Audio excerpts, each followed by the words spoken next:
All right, folks. So we are scheduled to start at 10. Today is the first day. We'll probably give another 3-4 minutes and then we'll start. Since it's the first day, some people are still finding their way here.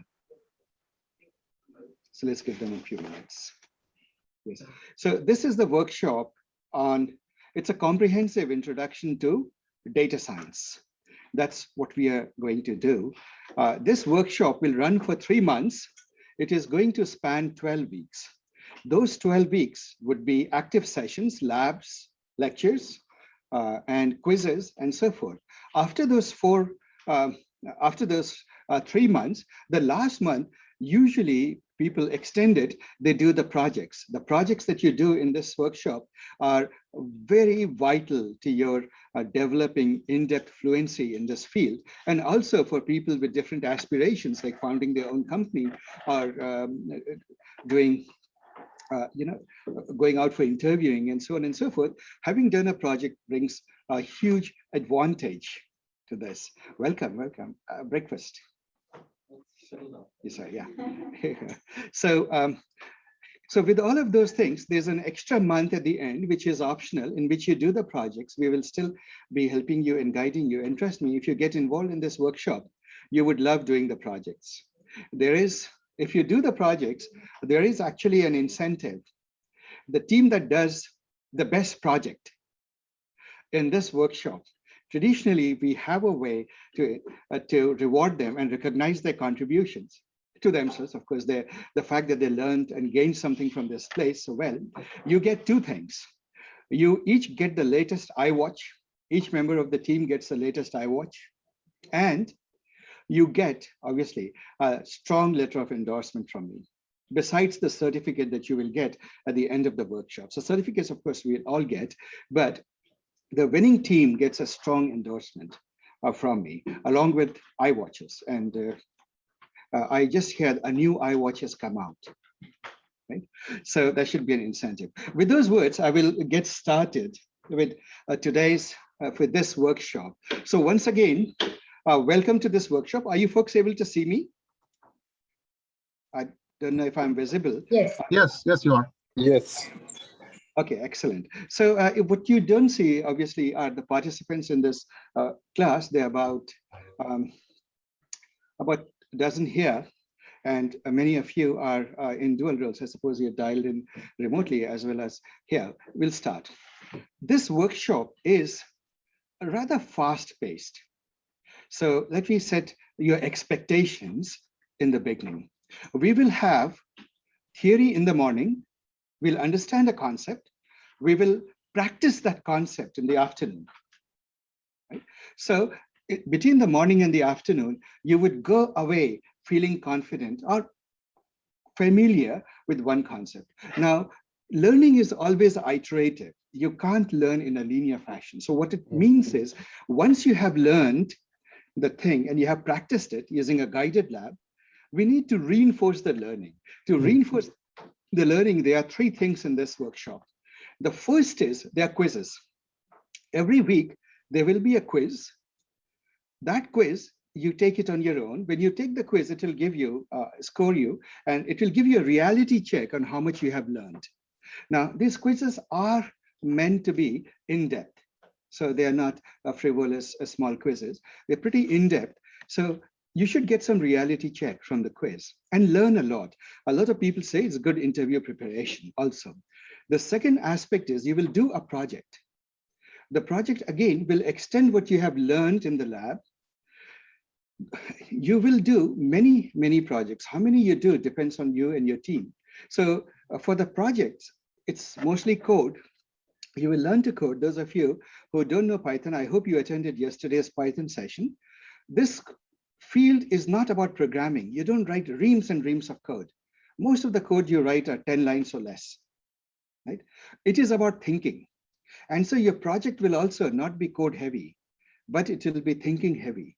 It will be outcomes heavy. You'll build prediction machines, pattern recognitions, and things like that. So you'll build visualizations.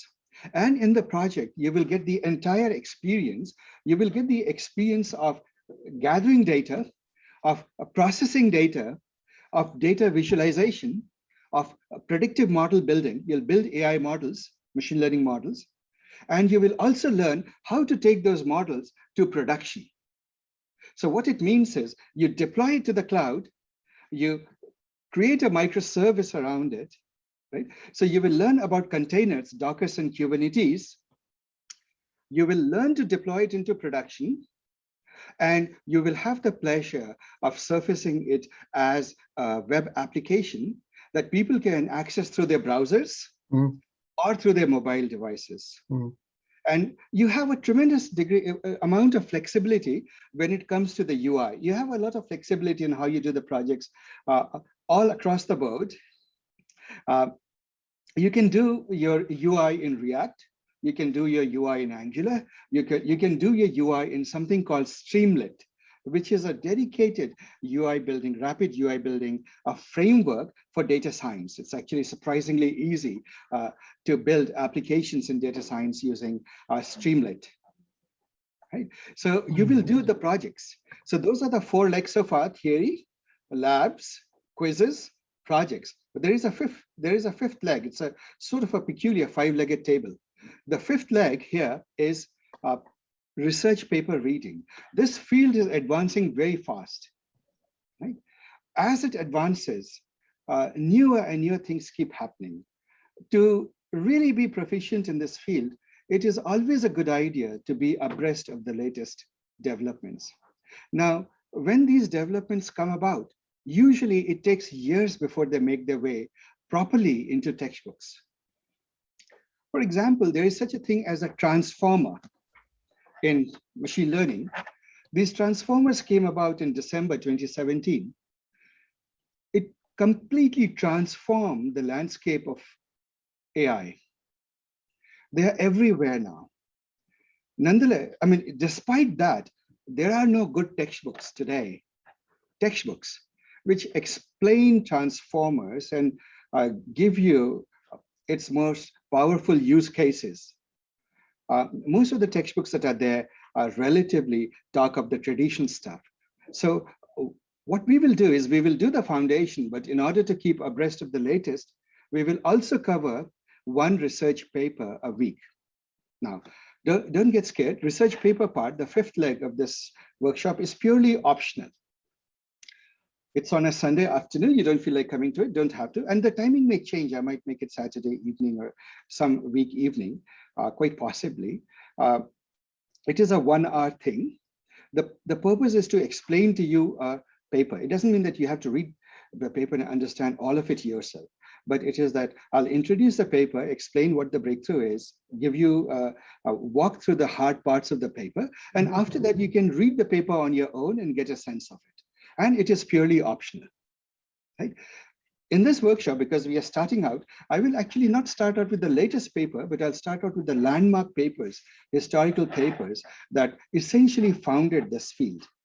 Some of these papers are over 100 years old. Oh, wow. And we'll start with that. Right? So those are the parameters. So let me once again recap. This is a 3-month, 12-week workshop, plus an additional month for your projects. We will do the entirety of data science. That's why it's called Comprehensive Introduction to Data Science. We'll start with the basics, and we'll go pretty far. It will move at a pretty brisk pace.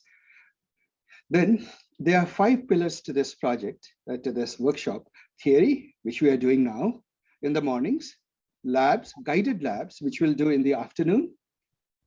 We will do quizzes for you to get a reality check of how well you are; projects, in which you will work on something interesting; and you will, optional is a paper reading, right, which you may or may not attend based on your inclination. Those are the 5 pillars. We have a teaching staff here besides me, so I'll give the lectures in the lab, but this isn't it. I'm a little bit behind in the notifying you of the course web page and the Slack discussion groups and so on and so forth. Those notifications you'll receive tomorrow. I apologize. This is a season where many of you who have children are taking your children to college, and that is certainly my situation. So I'm a little bit behind, but I'll be sending out those notifications soon to all of you. Do please actively participate in the discussion groups. Uh, you will realize that learning has many aspects to it. I'll take a small digression into methodologies of learning. See, when you teach, and as I've been teaching for 30 years, there are many things you learn along the way. You know what doesn't work and you know what works to learn. What doesn't work are flashy PowerPoint presentations. And you will not see any of that because presentations contain facts. A fancy slide will be filled with facts. But Google serves very well for looking at facts. When you come to a workshop or when you come to a course, if all you get are facts, you will suffer from what is called the famous forgetting curve. This was discovered around 18, well, I'm forgetting the date myself, but I would like to say 1801 in education. But what it states is something very obvious, but in a quantitative way. It says that whatever facts you learn, knowledge will evaporate from your head. Within 90% of it will evaporate within 90 days, right? So what happens is that you learn something, 2-3 months later, you remember some things that you learned. After a few months, after 6 months, all you remember is that you learned the subject when you encounter it, that there was a time when you used to know it. If you look back and think, how many of you remember, for example, let me take just a simple topic that all of you have learned, fixed point theorem in calculus. Does it ring a bell? I'm sure it might look somewhat like a term you used to know, but none of you could probably tell me what it is today, isn't it? So that's the nature of facts. We forget knowledge, we forget knowledge. So then what's the purpose of education? What is the purpose of coming here, spending a beautiful Saturday with the sun shining outside? Why are we here away from our families if we are going to forget all that we learn? Would somebody like to venture a guess? Kate.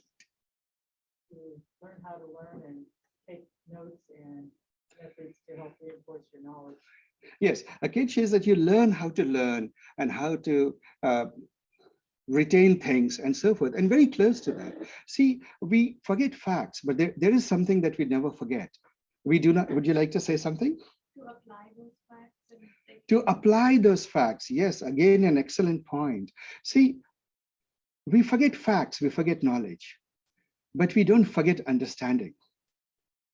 You remember, you forgot all about calculus. We took the example of calculus, but you don't forget what differentiation is. It's the slope of a curve, the tangent to a curve.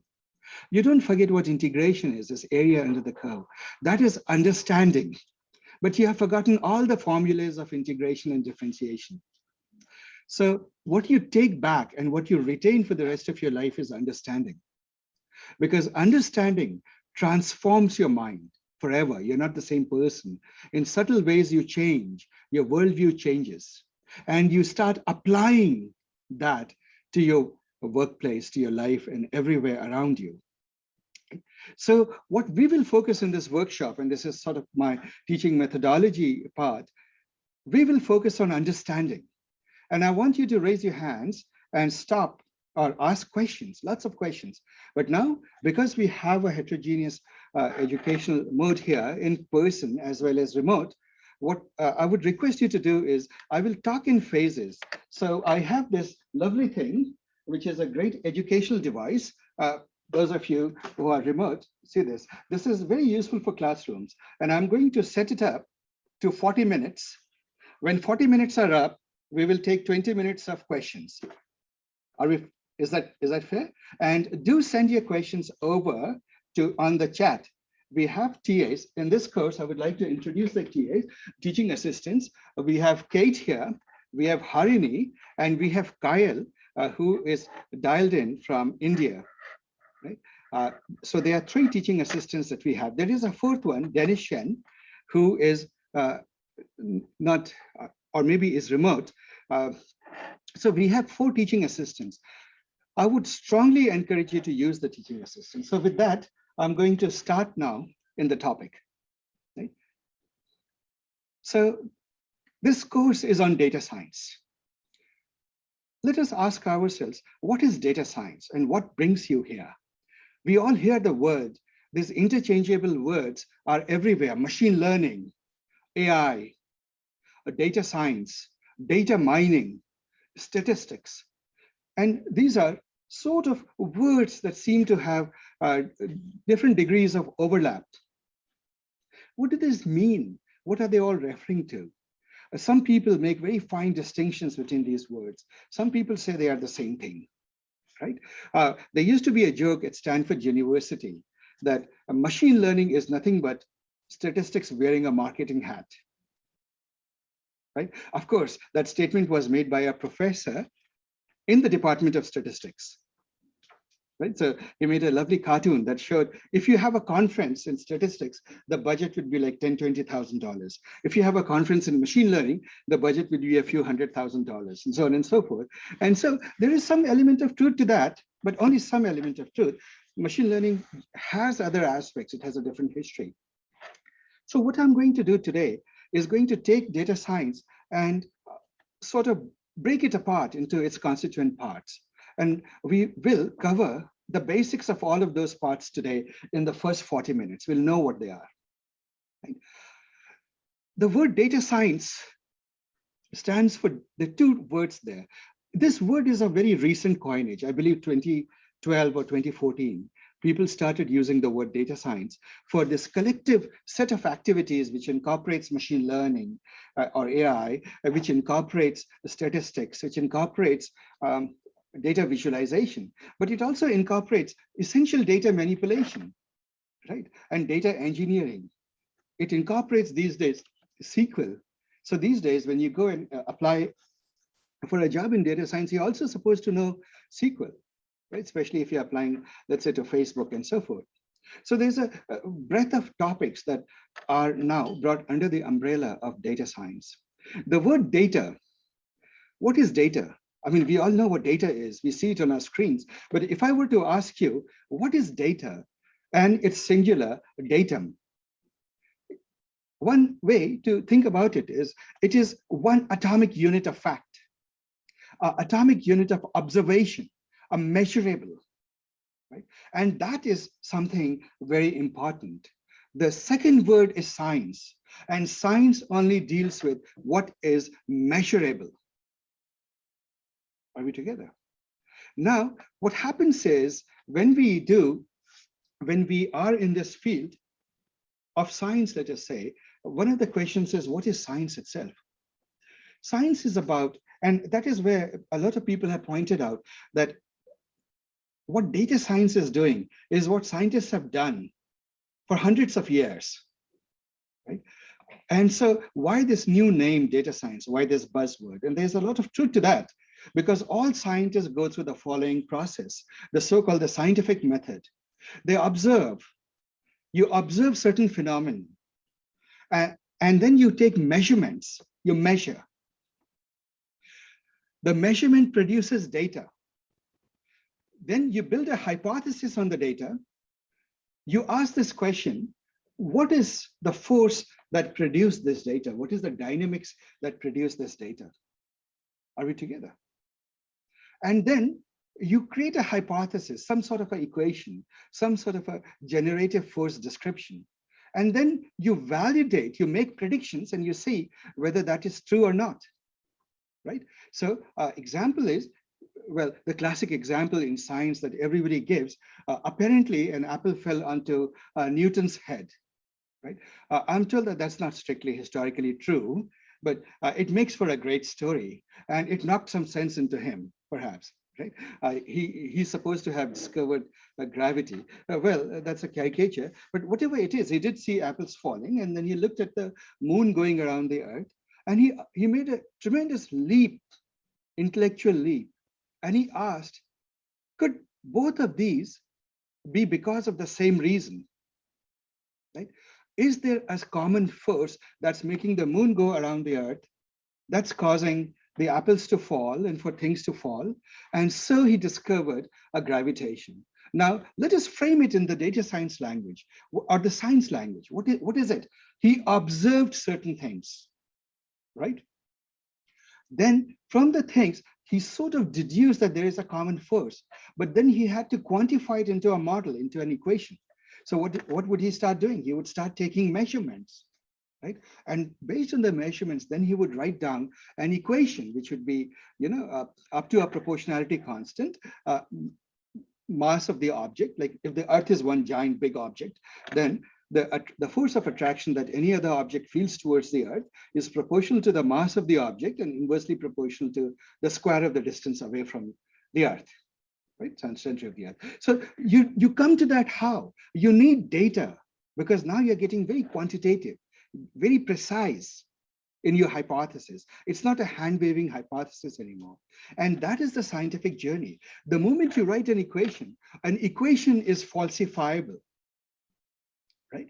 In other words, hundreds of data points may agree with your equation, may agree with your theory, but it takes only one data point to disagree to completely wipe out your theory. Are we together? And in this regard, there are many examples that are given about it. For example, you can make a hypothesis. When we talk about falsifiability, a classic example given is, you can see most of the swan are white, right? So you can make a hypothesis that all swans are white. It's a pretty good hypothesis. It is based on observation, but can it be falsified? What does it take to falsify that?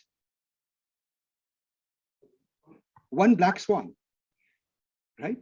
All it takes is one black swan. And of course, indeed, in Australia, and sometimes in Australia, there are black swans, apparently, I'm told. And apparently some flew into Europe at some point, right? So that's the nature of science, and that's what we will do. Now, in this journey here in data science, we will do the same journey. We will have data. These are observations. With those observations, we will fiddle around with the data. We will make friends with the data. Understand it. This is the first part of the journey. The technical word for this is exploratory data analysis, EDA. And in the history of dealing with data in statistics, this is the first pillar, exploratory data analysis. We will explore data. And the simplest way that I can tell you the importance of exploratory data analysis is like this. Well, many of you may or may not have dated when you were young, right? Well, in this culture in the US, of course, dating is the norm. It's not so much in some other countries, but when you date, or just think of friends, or forget dates, making friends. You go to a new college, you go to college and you have new classmates and so forth, and you begin to talk to somebody. Are you likely that the person would tell you their deepest secrets in the first meeting, would trust you with that? You don't even know who this person is, right? It takes many meetings before two people are comfortable and they really speak out who they are, isn't it? You really get to know them. The same thing is true for data, very much true for data. Whenever you look at data, the best mental frame that I can give you is think of it as a potential friend. This data is something you can be friends with if it were a person. And you're not going to be friends with this person on the first date, right?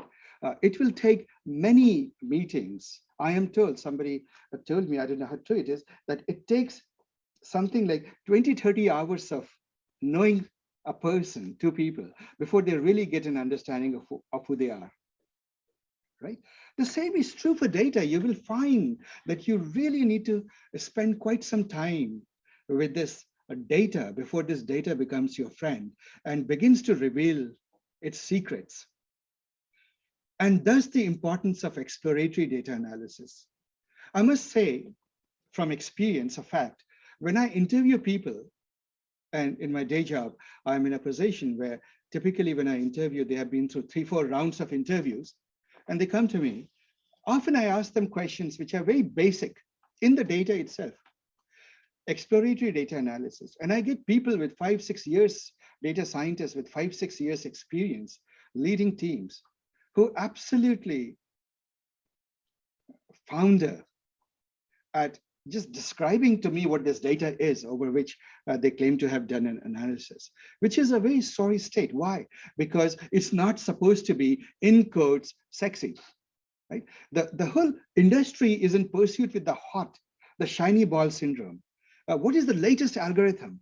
Oh, today they are transformers. Oh, today there is this, there is that. And people are in a hurry to show that they have experience with that, they have fluency with that. But it doesn't work like that. If I may give another example of my personal life. See, when you go to any of the Silicon Valley beaches or tourist attractions, you will find a very peculiar species of people, a very special tribe of human beings. They will all be well dressed. They would have a camera with a huge zoom, right? A very expensive digital camera. And in broad daylight, when the sun is glaring down, they would be taking pictures of all the landmarks, and at the same time annoying the hell out of their family by saying, can you please stand here? And can you please stand here? And they'll be going far off, and with a long telephoto zoom, they'll be taking pictures. Anybody has seen such creatures? Or most of you have seen such creatures, right? So this is photography, and it looks silly. This truly is what happens in data science. In this field of ours, most people, most data scientists are exactly like this person. That is a classic sign of somebody who has just made a lot of money, has bought fancy equipment, but has absolutely no idea how to use that equipment, how to use the tool. It is a pretty sorry state for a human being to be in. You would all agree, and to look ridiculous. So if you're into photography, you immediately spot them, right? So many things are wrong with that, but we'll come to that. First of all, one basic hint: never take landscape pictures or any kind of pictures, even of people in outdoors, with broad daylight and sun shining straight down at you. You will get shadows on their face. You will make the most beautiful people look ugly. Right? So you don't do that unless there's a fog or something like that. So many other things. So the point is that tools do not make for good outcomes. They may be a necessary condition, but they are not a sufficient condition for excellence and outcome. Are we together? It's a very obvious statement. What does it mean in data science in our field? Do not chase the fanciest algorithm. What you will notice is that just like in National Geographic, some of the best photographers of National Geographic, they can go into a forest or into a culture with nothing but one camera and one lens, and a pretty beat up camera and lens. And they can come out a few months later, weeks later, with absolutely amazing captures of that representative captures of that civilization, of that culture, or of that forest or that animal, and so forth. And those go into National Geographic. All of you are familiar with National Geographic picture. So your goal is to be the National Geographic photographer. Are we together? So for that, we will focus on understanding and mastering the tools, not on chasing shiny tools. So exploratory data analysis is the very first step that you would follow in this particular journey. And this journey has a long tradition, an illustrious tradition. Unfortunately, something that is often underestimated by people in this field. So once again, I'll illustrate it with one last fact. There was a lady with great compassion and energy a few hundred years ago. You will deal with her in this workshop in your lab. There was a war in Crimea, I believe it is 1851 or so. Crimea is a part of Europe close to, well, I suppose somewhat close to Russia, Turkey, and so forth. So in those wars, England was fighting and France was fighting, the Russians were fighting. She went there to help out the soldiers, the wounded soldiers. And she set up a little place to camp. What she observed, and she was a person who would gather data, unusual quality. Whenever she would see something, she would write it, make a note of it.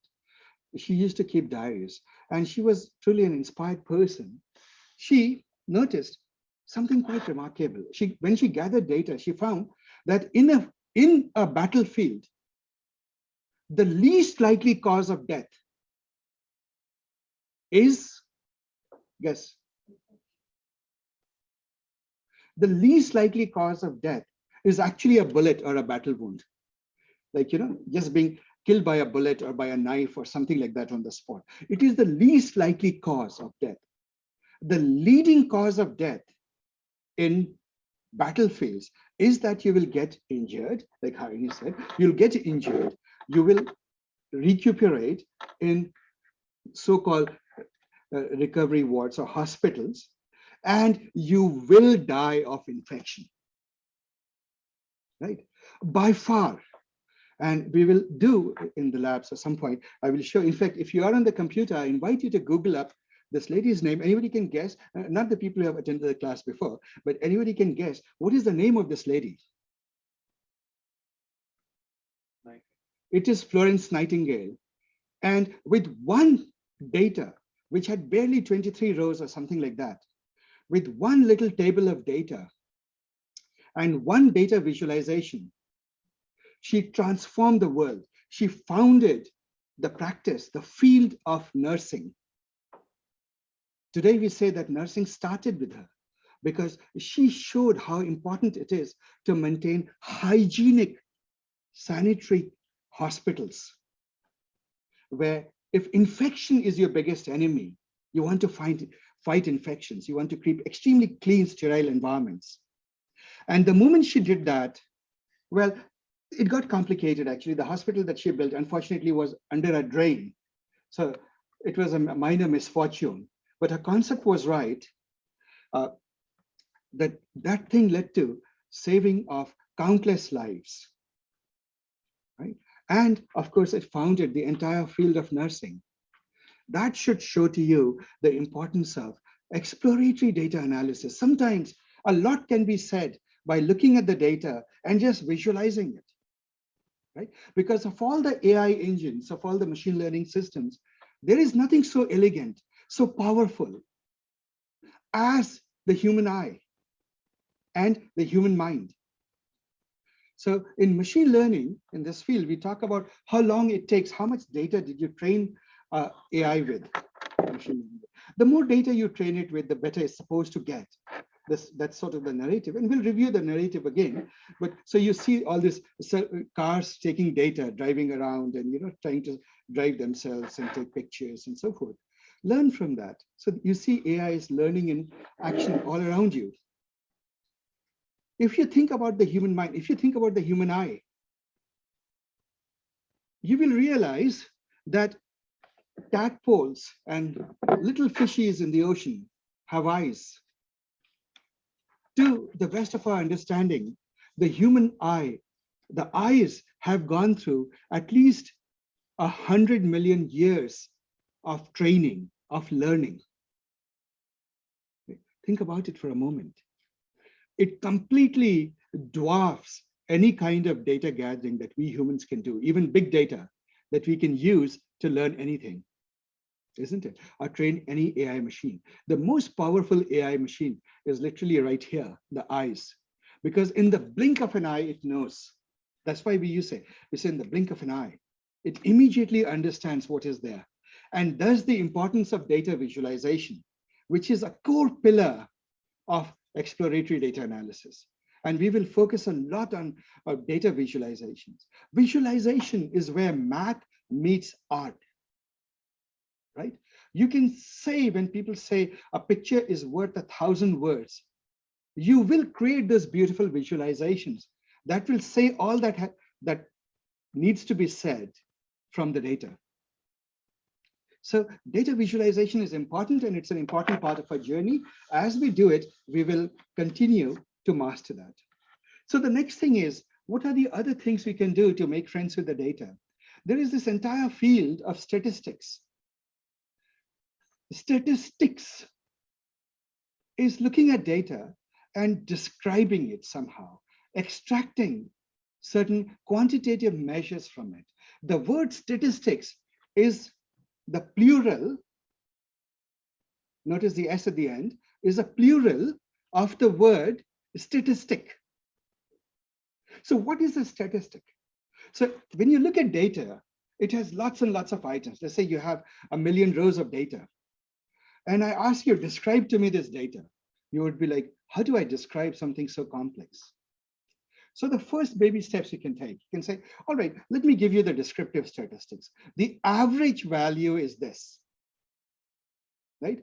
The mean is this. The median is, if you sort all of those numbers from smallest to biggest, the middlemost guy is the median. Median is quite literally that. On a highway, median is the middle line. And so with data, the middle guy is the median in a sorted order. The mode is the most frequent, isn't it? So they give you some aspects of the data. I hope you remember these basic concepts. If not, please do take 5-10 minutes to refresh them later. Or reach out to the teaching assistants and they'll help you refresh it. Then there is something called variance and standard deviation, right? It gives you how spread out the data is around the average. Is it really spread out or is it really concentrated into a zone? Isn't it? For example, human body temperature of healthy people is very close to 98 degrees Fahrenheit, right? The spread is not that much. On the other hand, if you look at people's income, there's a pretty wide divergence, isn't it? And you see, and so let me bring up the drawing board here, writing board.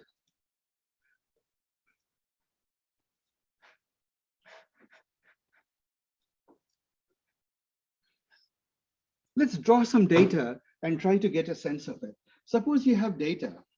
I'll give you data along, well, I'll just make 2-dimensional data to make it more interesting, but think of it as just 1 dimension. So suppose I have points like this. And let me turn off the slide because it's causing me glare. Yes. So suppose you have data, lots of data like this.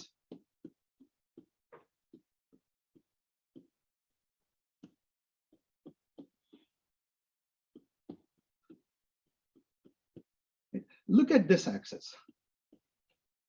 If I were to ask you, what is the mean? Would you say the average is somewhere around, well, this is the minimum value along the x-axis. Let's say that this is the x-axis. This is the min. This is the max. Right? And so suppose you add up all of these and you take the average. So min and max, they are also statistic. Each of them is a statistic. It tells you what it is. The range is a statistic. Range of the data tells you something. Now, the average would be somewhere around, let's say, would you say something like this? I may be wrong, by the way. I'm just, for illustration, saying the average would be somewhere around here. Does that look reasonable, guys? Average is somewhere around mean. A mean is often represented with a mu, right? So there's a sort of rough convention in data science and practically all science, but in data science, and we'll follow it. So do you know the difference between Roman letters, Roman numerals and Roman alphabet and the Greek alphabet? So English that we write is Roman, A, B, C, D, E, F, G. And the Greeks are alpha, beta, gamma, delta, right? So there's sort of an unstated convention that we'll follow. What you can see and observe, we will use Roman alphabet for it. So temperature, pressure, things like that, measurables, are Roman letters. But things that are abstractions or concepts that we create in the field, we will write it with Greek letters. Are we together? So what you will find that anytime we talk about things, we are talking using concepts about measurables, about data. So you will see a mix of Greek and Roman letters in the diagram, in the picture that we make. right? So the mean, is mean something that you can see? Can I hold a cup of mean in my hand? I cannot. It is our concept. It is a statistic. Therefore, conventionally, people use a Greek letter for it, right? In the same way, so this is it. Now, this data, one of the first things you notice is you can also measure data. So for example, data can be very peaked around the center. If you draw something like a histogram or a frequency plot, how frequent the data is at different values of X, right? So here, if you make a frequency plot, you would probably see it like this. I'm making it along the downward axis, right? So because most of the data seems to be peaking around this location, isn't it? So this is another statistic, a histogram. It shows you the frequency distribution, right, of it. Or more generally, people use, we'll often see the word probability density distribution, PDE. Right. So what is PDE? A probability distribution, what it is quite literally that. Think of it, roughly speaking, as your frequency plot, normalized by the total value. So, what's the relationship of numbers to probability? I'll give you not a very accurate and a frequentialist measure. There's a different definition, a Bayesian definition, but to get started, we'll take simple. So what is probability? We keep saying probability of this and probability of that, and we often mix it up with odds, right? We use the word odds and so on and so forth. So just 1 minute primer on probability. So the frequentialists, so there are two camps of people in the world. It turns out the probability itself is a concept at the foundation of this field, and yet there are two different definitions of probability from two different camps. The frequentialist and the simpler definition is, if you toss a coin, let's say you go about tossing a coin, and 1,000 times, and approximately 300 times it was head, and 700 times it was tails. First of all, does that look like a fair coin? No, right? So, well, okay, so be that as it may, what is the probability of heads? What is the chance that you will get a head if you toss the coin? 50%. 50? 30%, right? Because remember, 300 times it was head, 700 times it was tails in the data, right? It's not a fair coin. So for this observation says, this is not a fair coin. If you toss it, there is 30% chance it will be heads, 70% chance that it will be tails.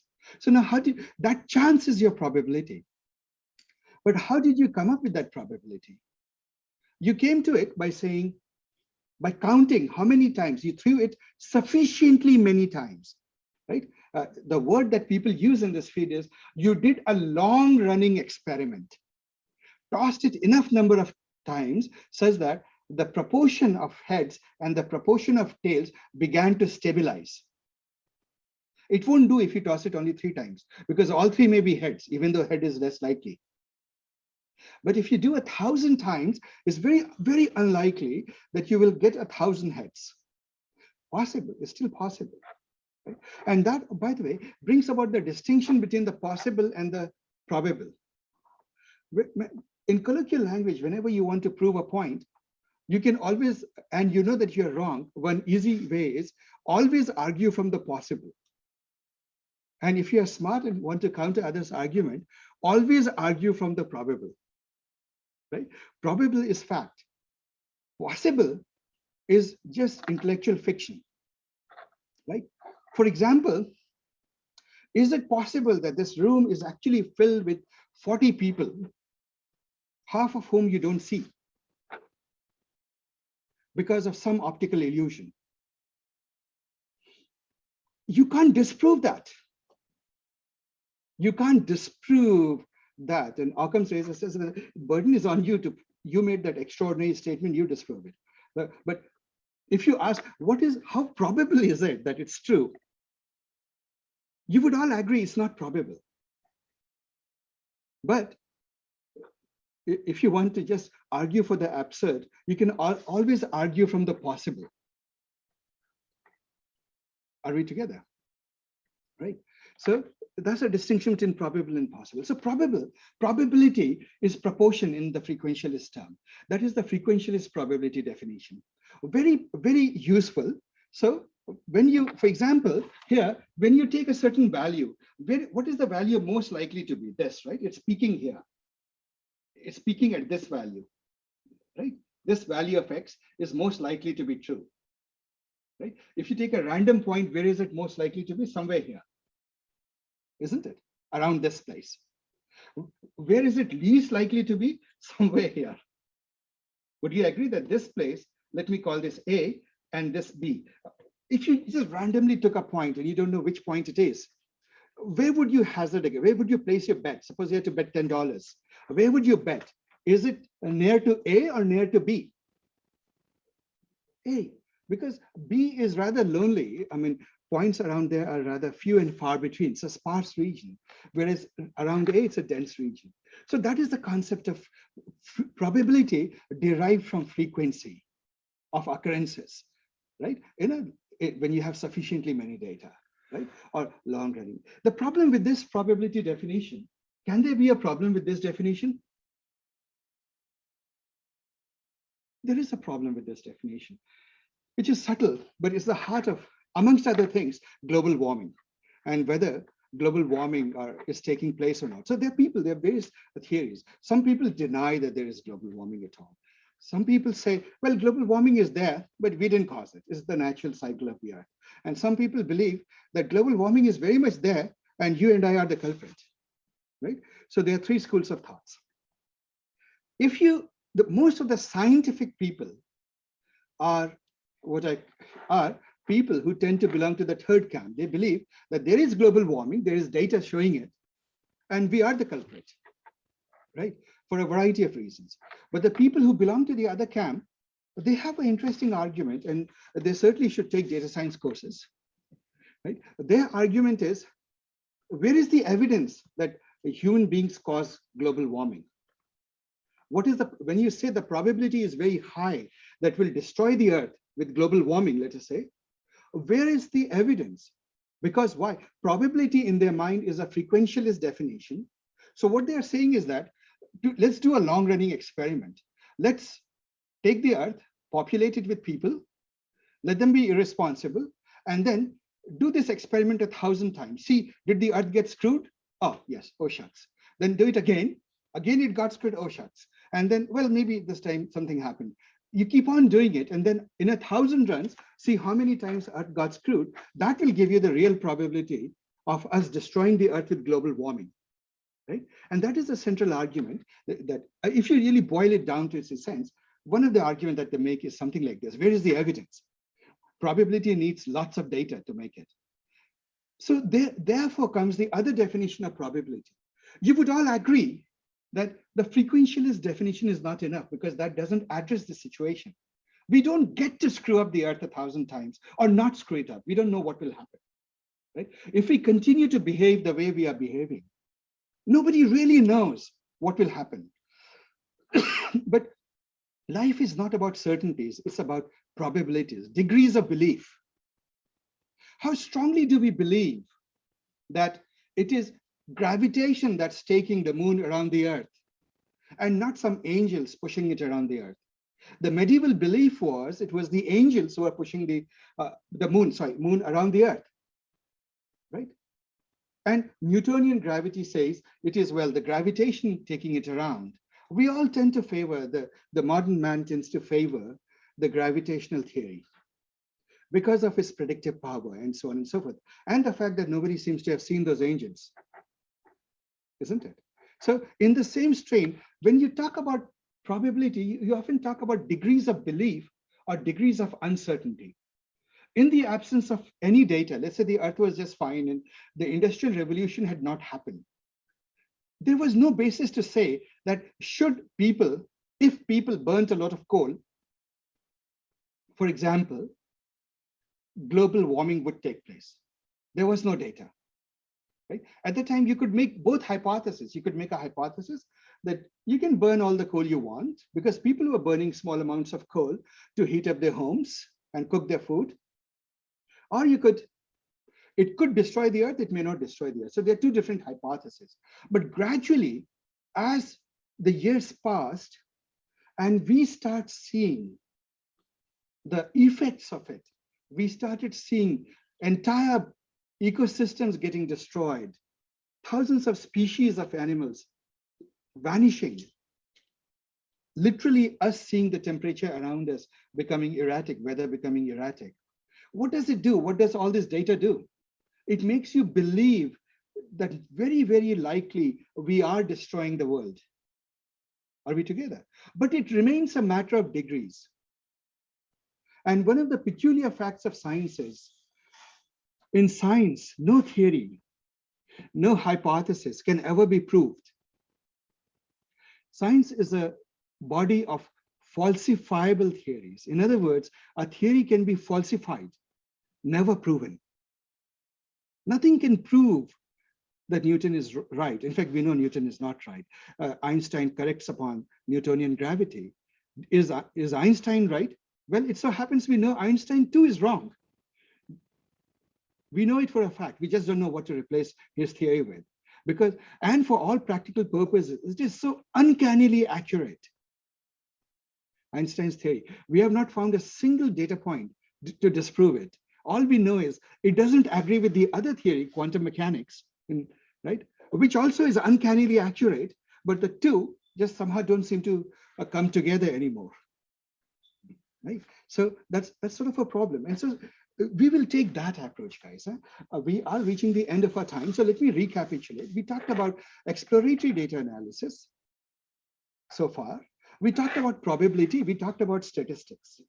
There is more to statistics. So one is probability. So by the way, the second definition of probability, which doesn't need frequentialist approach, which is still a viable definition of probability without needing lots of runs, long-running experiments, because there are situations in which you get only one chance, like global warming. That definition of probability is called the Bayesian probability, right? Generally, scientists implicitly are Bayesian thinkers. These days, Bayesian thinking and Bayesian machine learning is extremely hot. We may not be able to cover Bayesians in this workshop. It's a pretty deep topic, but in the subsequent workshops, we do cover those. So Bayesians talk about probabilities as degrees of belief. The belief gets stronger as you see more evidence. So you see, you have an a priori belief, right? So I may have an a priori belief that California has a lot of rainfall. Then I come here, the first day I look out, no rain. Okay, a few more days pass and there is still no rain. Do I still believe that California is a very rainy place? No, my belief in the probability of it being rainy begins to fall. My belief in this being a rainy place falls because every single day that I wake up, I see just the same dry weather until winter comes. So I am disabused of the notion that California is like Seattle or something like that, isn't it? So the Bayesians call it, you go from a priori belief, the word a priori means before the fact, to a posteriori belief. A posteriori belief is that which is reasonable to believe after you have seen the facts. Are we together? Right?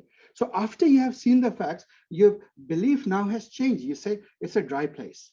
Looks like a dry place. Probability is very low that it's a rainy place and that this was just a freak set of dry days, isn't it? So that is the Bayesian journey, to go from a priori to a posteriori. And in fact, all of machine learning is that. You can make any a priori hypothesis about data, right? So for example, Aristotle believed that women, amongst other things, have far fewer teeth in their mouth than men, right? That's a perfectly good a priori belief, but should Aristotle had opened Mrs. Aristotle's mouth, you would have come to a different a posteriori belief, isn't it? So that is the journey of data science and the journey of science. So we are coming upon 40 minutes. I will open it up now for questions. And we have covered two things, importance of exploratory data analysis and visualization, and basics of statistics. Questions? So what's the thing about Bayesian again? Oh, we won't go very deep into it because there is an entire field of Bayesian machine learning for which we are not ready yet. Right? It's simple like that. See, frequentialist may be incomplete understanding of probability, but it's easy, isn't it? It is very intuitive. It helps us convert data and frequency of data into probabilities. So we'll use it for now. There will come a time when we'll become Bayesians. And by the way, a Bayesian comes from a Bayes, a British gentleman named Bayes, who wrote the famous Bayes equation, Bayes theorem. Of course, it's named after Bayes because it was actually, who was it? It was Legendre, I believe, a French mathematician who had actually discovered this, from what I understand, as some other Frenchman. I think Legendre it was. So there's a very peculiar thing in data science and in science in general. Generally, the guy who really discovers something does not get the laws named after the person. It's somebody else entirely. This is called the Stigler's law of eponymy. Stigler is a great sociologist who studied scientists as a tribe of people. He said, if these were a tribe in the jungle, let's study their habits and rituals. And one of the rituals he found is the famous Stigler's law of eponymy. Eponymy means law named after a person. So Stigler's law of eponymy says that no law named after a person was actually discovered by that person. Right. And then he went on to make a cryptic statement. He said, the proof of the law is in the law itself. And everybody was like, now, how can that be true? How can the law be self-proving? And then he revealed later on that actually it was his close friend Morton who had discovered this law. But because Stigler was famous, he knew that if he said it, everybody will remember it as Stigler's law.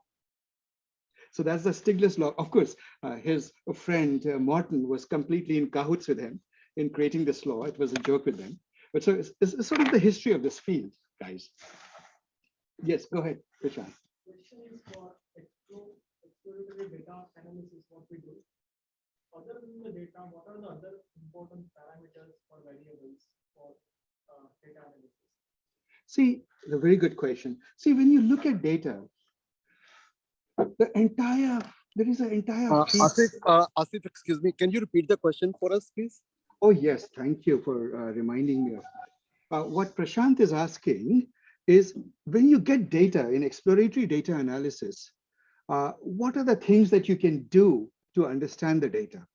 Right? Basically, besides getting descriptive statistics. Other than the data, what are the other important parameters or variables? Yeah, so I'll answer this. What are the other important parameters or variables? See, the question is not posed like that, Prashant, typically. What you basically say is, here is data. Right? Actually, it's a good question. So let me start with that. The question is, what are all the ways that you can understand the data? Let me formulate your problem that way. Right? So there are two ways to formulate, two ways to look at it. That which is manifest and that which is latent or hidden in the data.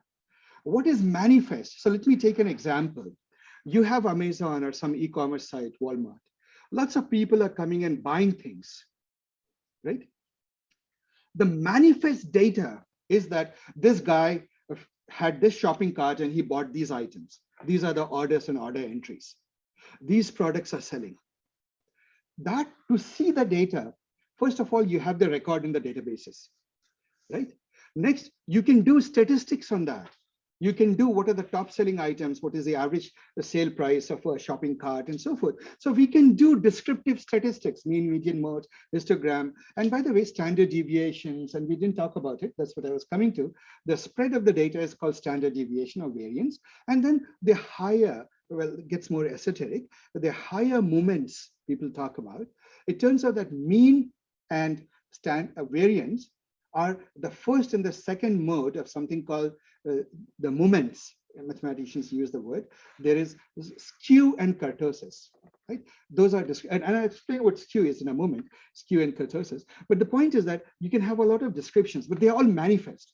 The entire industry of business intelligence, right? Have you heard the word business intelligence, right? Analytics, right? The whole world of analytics, the industry of analytics is nothing but descriptive statistics and top ends and group buys. Like in this location, how much revenue did we make? Suppose you're Walmart. How much revenue did we make from the Fremont Walmart versus the Walmarts in, let's say, Alaska or something like that, right? Anchorage. So that matters in business. So those are aggregate statistics. All of those are aggregations. You add up those numbers from the different locations. And much of business intelligence is about aggregation and the usual question, the bestsellers, the top end. What are the top end locations where we are making a lot of money? What are the top end products that we are selling, the bestsellers and so forth? So all of those things are manifest. You can do it using SQL, one way of looking at it. If the data is stored in the database, you can do it using SQL and some small functions and so forth. BI tools, Tableau can do that. On the other hand, data has something else which is not obvious, Prashant. For example, why did this user buy this item and not that item? Right? What should I recommend to this person? So behind this data that has shown itself that this guy bought this, there is also the question that this guy did not buy all the other things.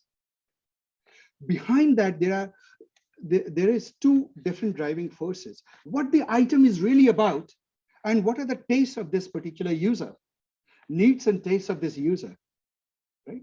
For example, a person living on the 10th floor is most unlikely to buy a lawnmower, isn't it? But can you infer that from the data when the data doesn't tell you on which floor this person lives, right? So there are hidden signals in the data. And the job of machine learning, in many ways, is to hypothesize, and data science is to hypothesize about the forces behind the data, the latent forces, right? Behind the data that you see. All of machine learning, in some sense, is recognition of those patterns and those hidden forces. When you say we build a machine learning model, what you're doing is you're building a hypothesis of that hidden thing that produced this data. Now, there can be multiple hypotheses, all of them making equally good predictions, right? So from a data science perspective, you say, well, anything that works, that makes good prediction is good. Are we together? So Prashant, does that answer your question? Yes. Okay, any more questions, guys? Asif, this is Raman. Sorry. Go ahead. Are we gonna have any reference material, reading materials that we can sort of refer to or read after the class? Absolutely, guys. That is a significant omission. And my scatterbrained activity, I didn't do that. So let me tell you the textbook, the main textbook of this class. It is.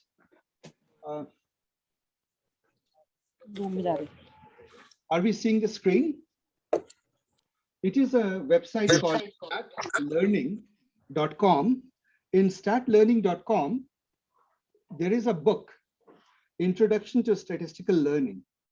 This book is the Bible of this field. It is your best entry into this. Machine learning used to be a pretty hard field, and there's a lot of effort to democratize, to bring it down to more and more people, make it more accessible. This is by far the best such effort. And we will use this as our primary textbook. Now, these people are Stanford professors, Tipshirani and Hasty, and the two graduate students, Witten and someone else, I forget the fourth name. So this book is really a classic in the field. The second edition has just come out. They make the PDF version freely available. So you can just download this book. We will more or less follow this book throughout this workshop. All right. And I will tell you what the reading material is for each week. So for example, for this week, I would have told you at the end of the class, it is chapter 2 and the beginning of chapter 3. So read chapter 1, 2, and the beginning of chapter 3. from this book. We will strictly go along this book. It's sort of a thing. What we will learn is more than what is present in this book, but what is present in this book is the closest reflection of what we are going to talk. I will, for example, follow the notation of this textbook. This is for the theory.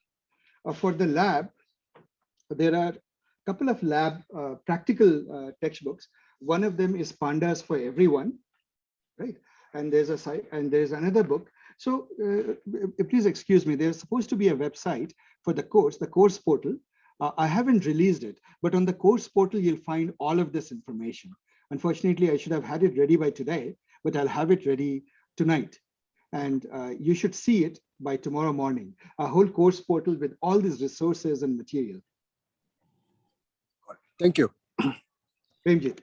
So Asif, a quick question. So going back to your original example, so let's say if I'm at Walmart, I'm looking at data points, I don't know about the floor and all, and I want to see the customers who didn't buy a product.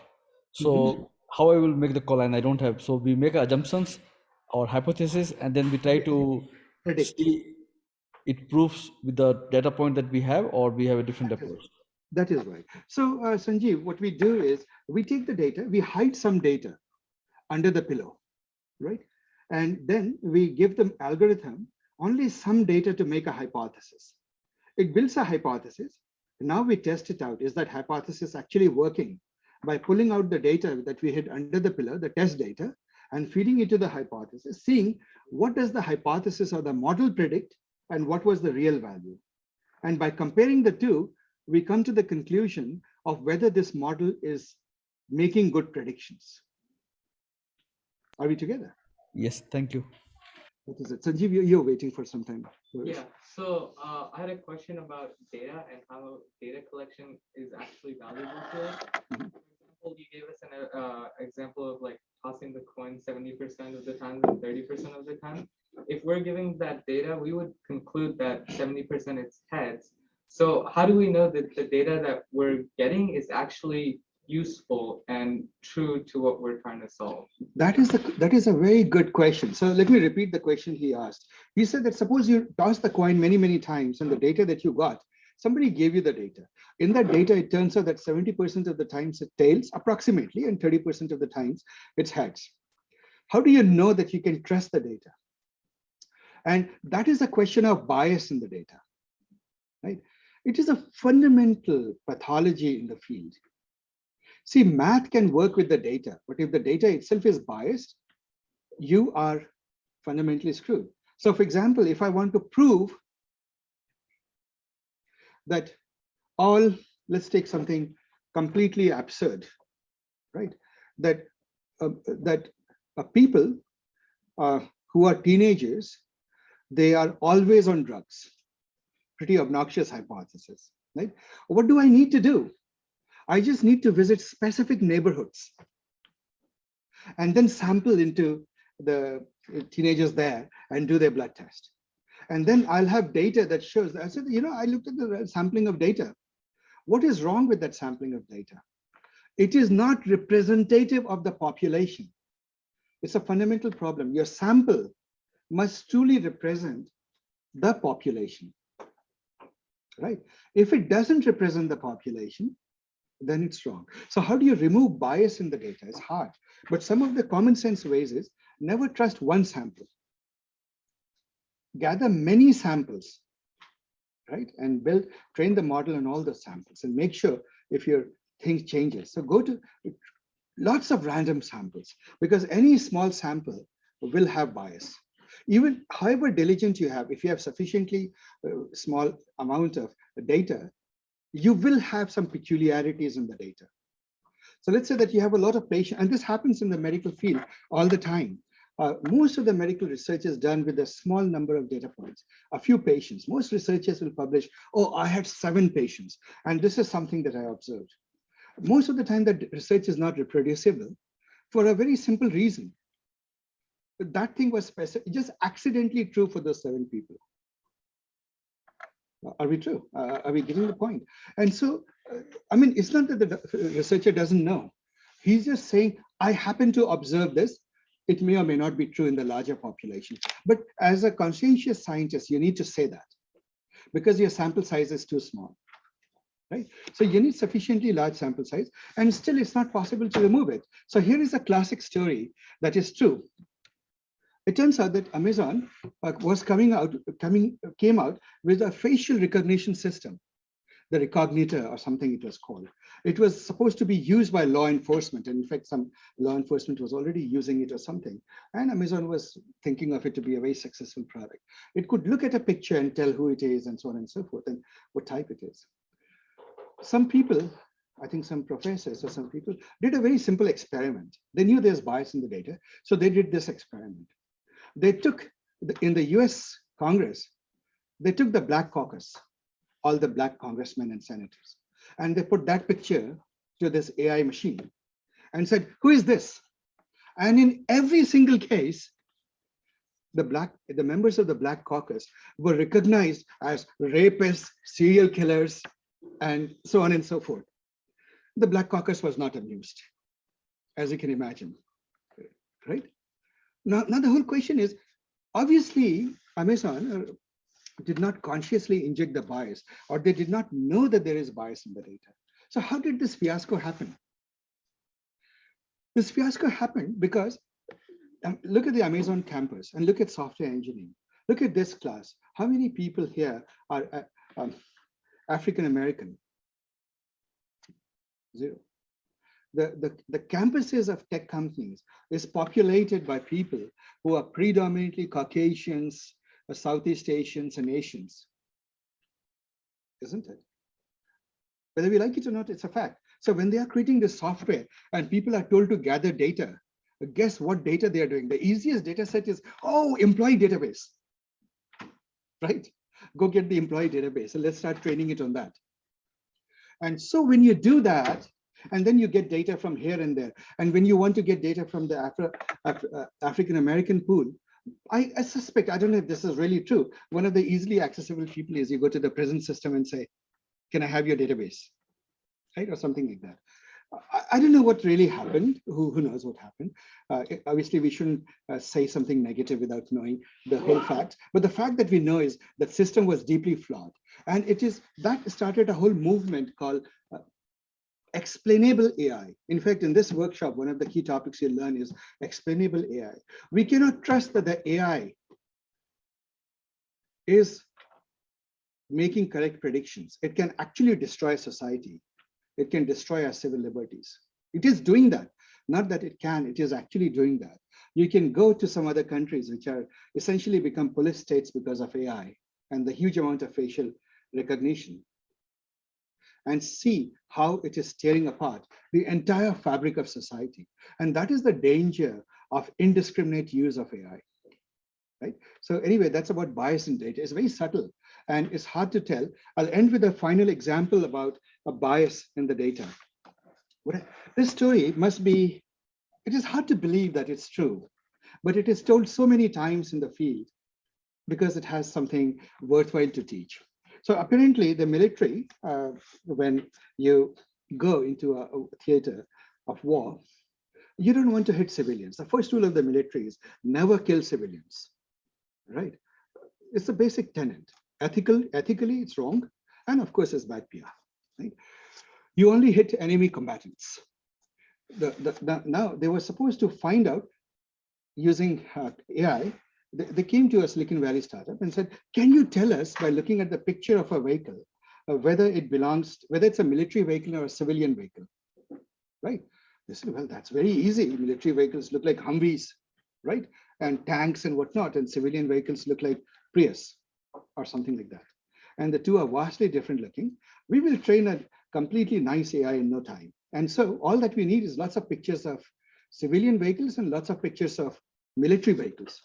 And sure enough, the military said, no problem. And one can imagine that some general giving a command to his army and saying, troops, go take pictures, right? Of vehicles, civilian vehicles, military vehicles, and send them. And all the soldiers saying, yes, sir, and gathering lots of pictures. Lots of pictures came about. The startup immediately trained it. In fact, you guys will do a similar experiment in this lab. soon. You train the AI. It was working perfectly in the lab. Military came and tested it with their own hidden test database of new pictures of military and civilian vehicles, which soldiers had gathered over again, and it worked perfectly in the lab. When you deployed that model in the field, unfortunately, it was an unmitigated disaster. It simply didn't work. And everybody was confused. Why is this not working? It's working in the lab. After a lot of digging, it turned out that the cause was obvious, but it was not so obvious. It was obvious only in hindsight. You ask the troops to take pictures of military vehicles. When will they take it? Troops come back the whole day they are out, patrolling. In the evening, they come back to their base stations, and the base stations are filled with military vehicles. You ask them to take pictures of military vehicles, what will they do? They'll go about in the evening or early morning taking pictures of the military vehicles, isn't it? And they'll send it to you. The ambient light in the early mornings and late evenings is low, it's dark, relatively dark. They are patrolling in the daytime, and while they're patrolling all around them, what are they seeing? Civilian vehicles on the road, isn't it? So they're taking pictures of civilian vehicles. What is the condition during daytime of lighting? Lots of bright ambient light. So all these vehicles look bright, right? And so what did the AI catch on to? It said, well, this is a very easy task. All I have to look at the ambient light in the picture, right? And so it was making perfectly good predictions in the lab, and it was failing in the field, right? And so that is a bias in data is very subtle. You always discover it in hindsight. And 2020 hindsight is always, it's always 2020. It looks so obvious in hindsight. The trouble is, it is not so obvious, the biases. And that is one of the cautionary tales in this field. It's a huge tale. AI can destroy this world and is destroying the world. We do not know whether AI is a force for the good or for the evil. So in other words, whether you folks will be remembered as monsters by your grandchildren, right? Or forces for the good, the jury is out. But that is what it is. And so use these tools that you learned responsibly. Right? So Any Asif, before we start, go ahead. one follow-up question. So let's say when I'm looking at the coin example, 300 and 700 out of 1,000, maybe we can make a guess. So let's say I am working for you, I get the data, I say, oh, something not good. But when I'm working on something, I have no context, right? Mainly for pharmaceutical industry or airline industry.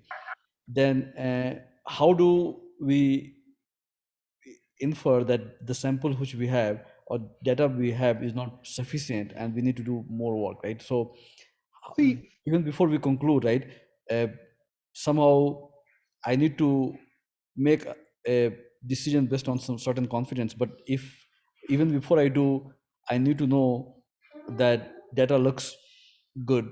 So usually, is there a practice or something, or we just need to go with the fact what I have? Sanjeev, I got it. So sorry to interrupt you. The basic point is that the way this field data science works is with this statement. If the data is to be trusted, then these are the observations and models one can build with it. It never says that these facts are true. It only says that if the data is to be trusted, this is the story this data tells. And this is what these are the models that we can build. It remains forever. The fundamental if remains forever. Are we together? It's a fact of this field. Yes. Okay. Thank you. All right, guys. So now I will start with the next 40 minutes. And we have a lot of territory to cover. So guys, the way it will work, it is 11:24. We will go for another 40 minutes. That will put us at 12, close to 12, a little over 12. And then we'll again take some questions. And then we'll have the last 40-minute session. That will conclude all theory for today. We need to do practicals, a lot of hands-on things. This whole workshop is a large part, largely hands-on, but today's is exceptional. Today it's a bit theory heavy because I'm introducing you to the field, right? But get ready that as we make progression through this workshop, we'll get more and more theory heavy. Go ahead, Krishna. Guys, is there any person who is not fully vaccinated? Yeah, please, it's a basic rule. We should all be fully vaccinated, right? And generally the state law mandates a mask. If you're taking it out, please do it responsibly. Be sure that you're fully vaccinated, right? And If in doubt, stay apart.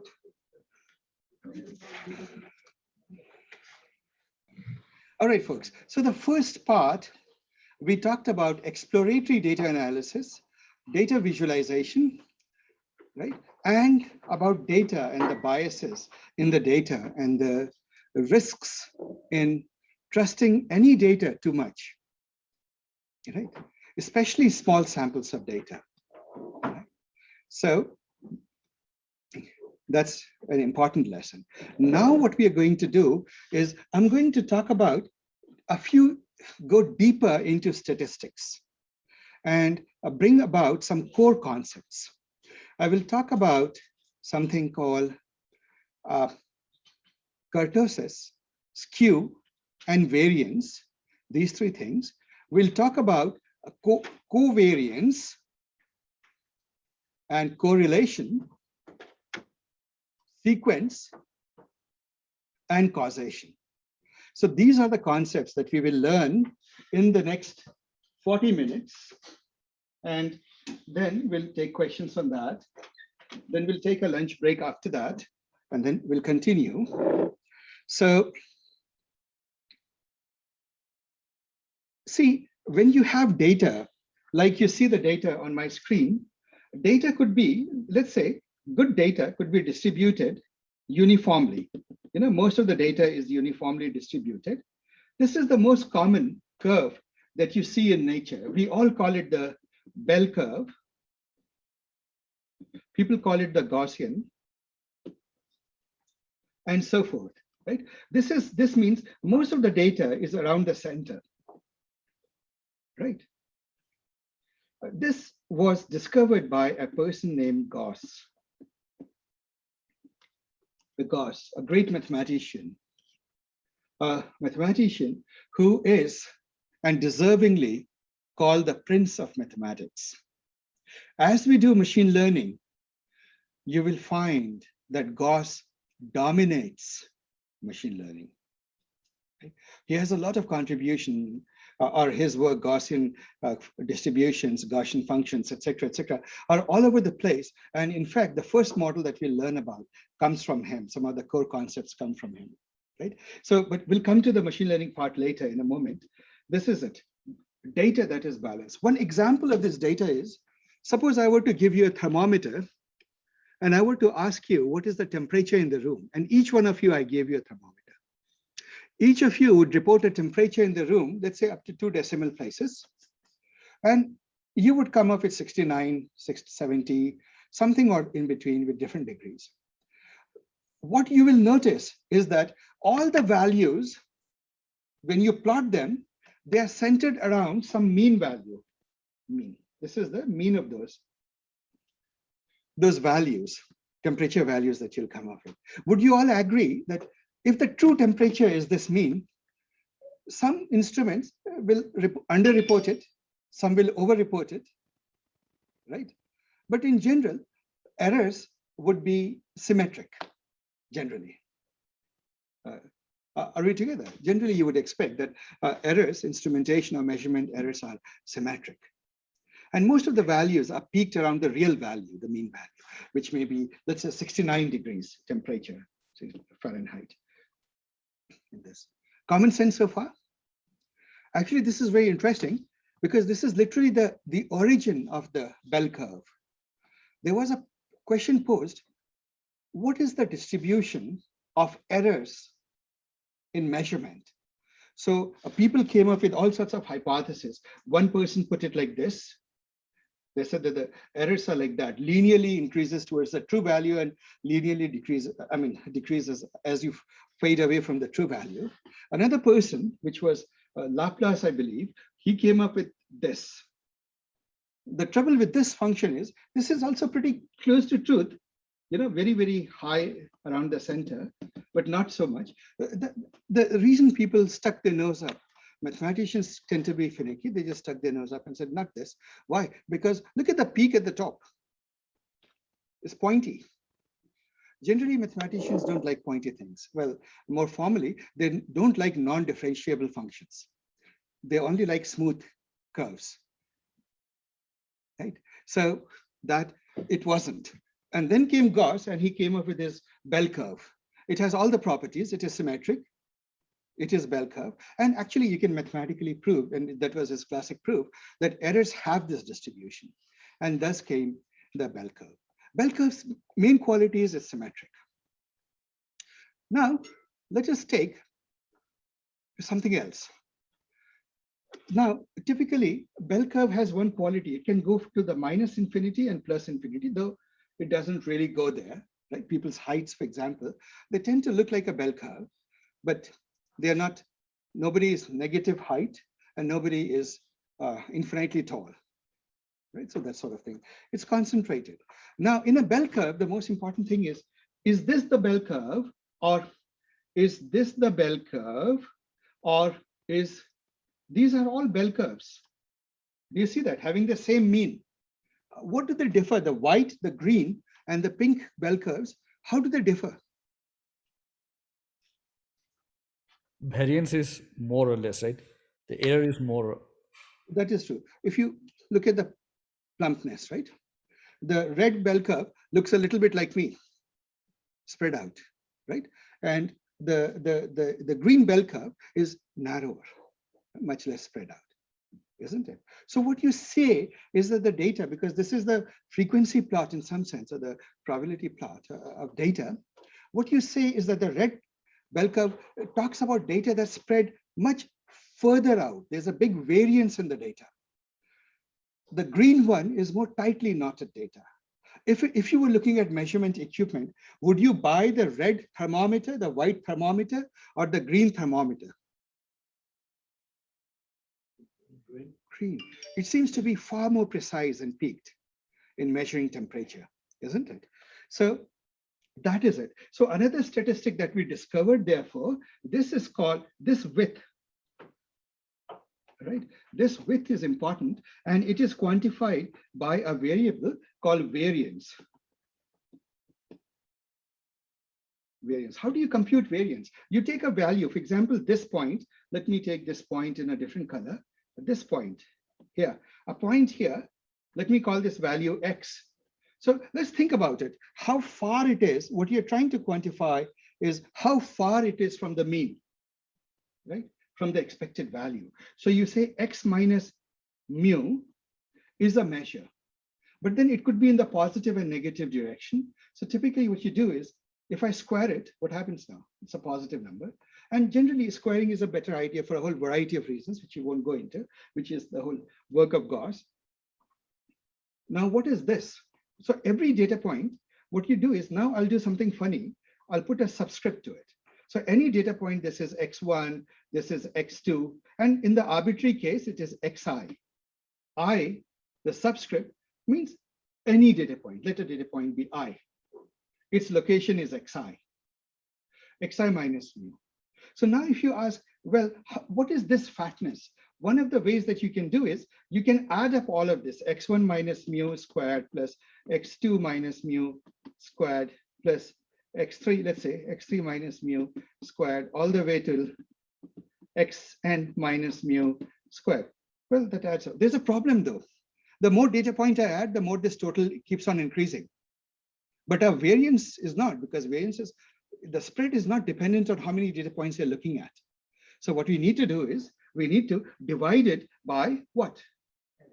N, the number of data points. And so this is your variance. So is variance something you can hold in your hand, like this cup of water? No. So what sort of letter should we use for this? Greek or Roman? Greek, right? And so there is a Greek letter. It's for reasons that we'll understand. It's called sigma squared, right? And the square root of this is called standard deviation. Now comes an interesting fact, which is important and not well understood. When you look at, so this formula, we can, let's be fancy now, more mathematical. We can write it as sigma squared is equal to, we use this very peculiar sum notation. This stands for sum, sigma, right? Sum over all values of I, Xi minus mu squared 1 over n. Now this thing is nothing but this thing. Sum means just go on adding for all values of I from 0 to 1 to n. 1 to capital N values, right? Add up. The two are exactly the same. So just a refresher on mathematical notation. So this is the variance. Now comes a subtle fact. Sometimes you will notice that people don't use N, they use N minus 1. They will write it as I, xi minus mu square, right? So you will see a formula that is often written like this with a, now you say, well, where did the minus 1 come from? And what is it signifying? Go ahead. I equals 0 then? From 1 to n, the n data points, right? I is x1, x2. Remember, see x1, x2, x3. So that's it. What do you mean by 0? Up there you defined I equals to 1. I was wondering if there's I equals to 0 to n here. That's why there's an n minus. Oh, no. Oh, that's the explanation. No. It's not So- that. That's a good one. In programming, you would do that. No. Go ahead, Sanjeev, I believe. Yeah, I'm guessing. I don't know. So because one of them is the mean. No, it's not. The reason is actually quite subtle. See, what happens is when you take you never have access to the entire population. So suppose I had to tell you what is the average temperature of all people. No matter how powerful you are, you won't be able to go and measure the temperature of 7 billion human beings. Not practical. So what will you do? Suppose you encounter a species, you have never encountered humans. Imagine you are an alien, you have just landed, and you feel like knowing what's the average body temperature of humans. What is the likeliest thing you will do? You will pick a sample, right? Or the formal word is subsampling, but you'll pick a sample of human beings and you will take their temperature. And then you will come up with their mean and you will come up with their variance. So it is a fact, though, that what happens is when you take samples of people, there are two interesting results. And this is an important fact for you to remember. I'll talk about something called the center mean theorem, big fancy word, but you'll see that it's not so hard. And the explanation to why a -1 helps when you derive your conclusions from sample rather than the whole population that you don't have. And you rarely have access to the whole population. So what you do is, what happens is, let's say that people's actual temperature goes in this range. True, you happen to know the real facts. What will happen is when you take 15 people, you will get a data distribution, some here, some will be around here, some will be around here, some will be here, some will be here, some will be here, some will be here, some will be here, right? Every sample you put, because it is a finite sample, it cannot have the spread of the entire thing. Unless you truly happen to be lucky, your sample contains the min and the max. You realize that. Until you are lucky that your sample has both the min and the max, quite likely your min and the max will be less than the population min and max. What is the insight that you get from that? That the variance that you will measure will be less than the variance of the population. Do you see that, guys? Is that obvious? So you say that variance is a biased estimator, right? In the sense that it is when you just use 1/n, average of the squares, it is a biased estimator. Biased estimator means what is true of the sample is not necessarily true of what is true of the population is not necessarily represented well by the sample. The sample has bias. Are we together? That's what it is. And this word is very interesting, actually. It's a very common thing. In interviews, most people get absolutely bowled over with their tell, what's the difference between a biased estimator and unbiased estimator? Right? So this is it. The difference is what that estimator, if it says something about the sample, is that really true for the population, or the two are different answers? Right? So what happens with the standard with variances, to make it unbiased, right? Because you see the spreads are less, all you need to do is slightly increase it, just a little bit of edge, increase it. Means the number that you are dividing it by, just shorten it by 1, right? A little bit. You shorten it, and so we won't go into all the reasons, but it just works, right? It works for that. So you get an unbiased thing, and that is why one of the common things, one second, interview questions is they'll give you they'll tell you it's a sample data, and they'll say, what is the variance? And you fail or pass based on whether you give -1 there or not. It's a very common thing to do. Ranjit. We take this explanation, we're essentially looking at the context of understanding variance. Apply that same illustration to mean, understanding mean. I'm coming to mean. I'm coming to mean.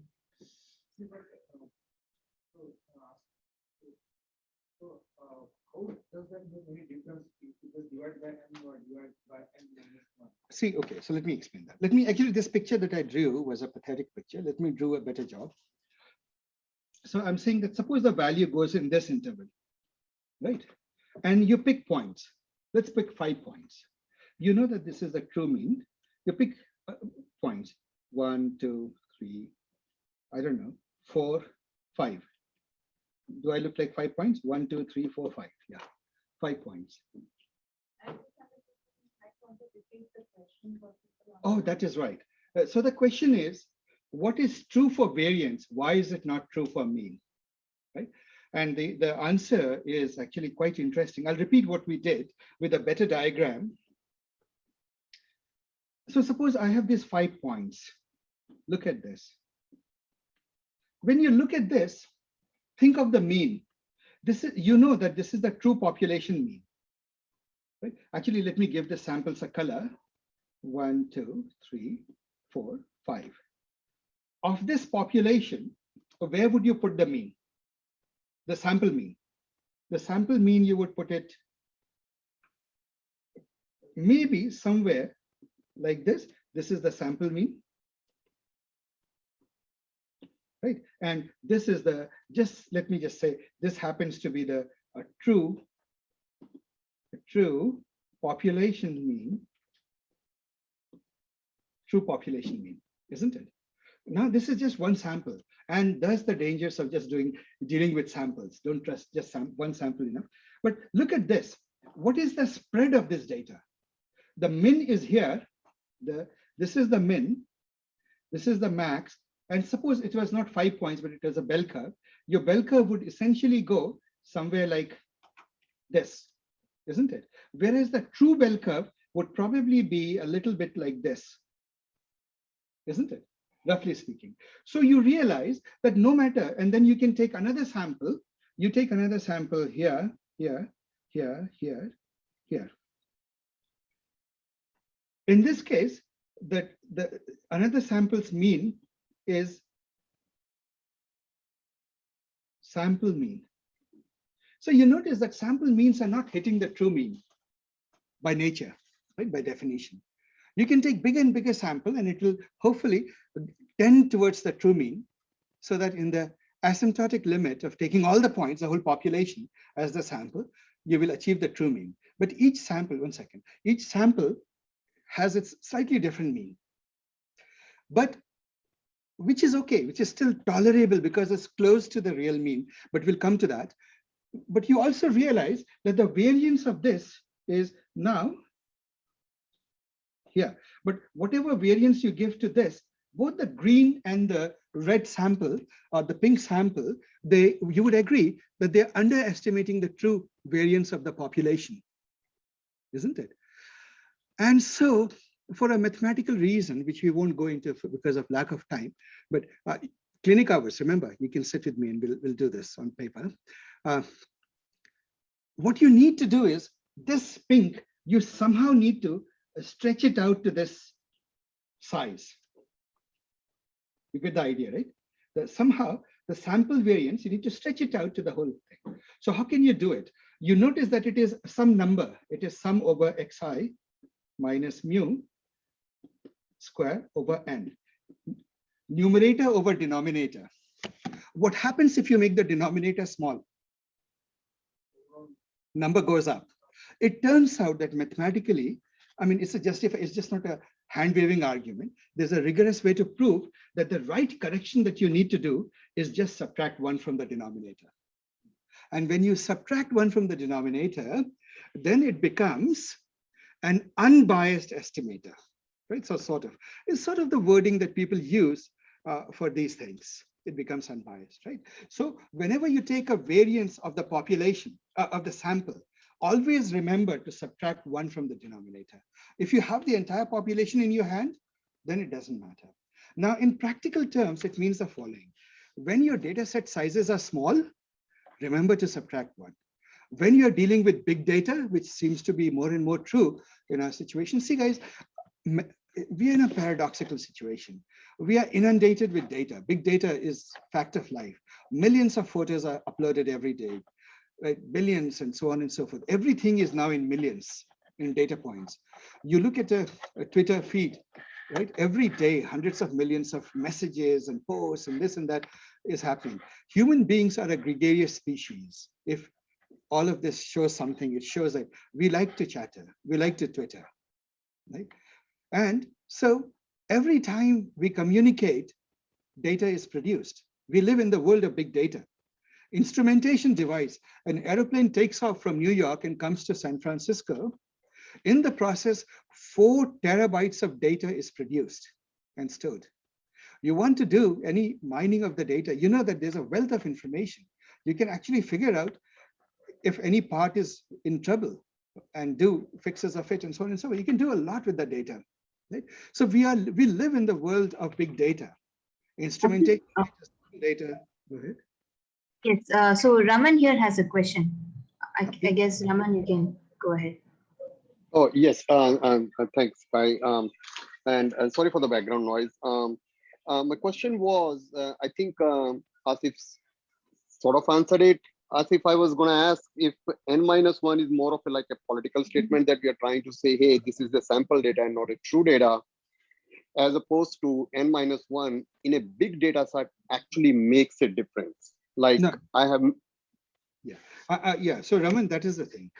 Strictly mathematically speaking, n-1 must be done for samples. Are we together? So that is the math. Math says if you deal with sample, do n-1. Yes. So But it's now, basically a way for me to know it's a sample and not a true data, but in Exactly. actual value that comes out with it won't be too far from the actual real data. one. Absolutely. And that's the point I'm making, that we live in the world of big data. When you're dividing it by 5 million, would you really care that it is 5 million minus 1? Is your Exactly. value going to change? It's not going to change. So this is an argument often made by people who say that forget about all these subtleties about biased and unbiased estimators. In big data world, it doesn't matter. It's true. But not all is big data, guys. One of the big frontiers of machine learning today, the next 10 years of machine learning is going to be machine learning on biomedical data, right? It is the frontier, next 10 years. We have Bhaveshya, who is doing an internship with me on Cane for the Blind, right? So this is it, next 10 years. Medical data inherently is small data. Of course, you can say X-ray is big data, but not really. It's one data item, which is extraordinarily large in size, but you don't get many X-rays. One of the reasons, for example, AI failed miserably in creating a diagnostic tool for COVID-19 is not because our algorithms were not good enough, were good, but in the amount of time needed, there was not a proper gathering of data to train the AI. So we reached an accuracy which was very good, but could never beat the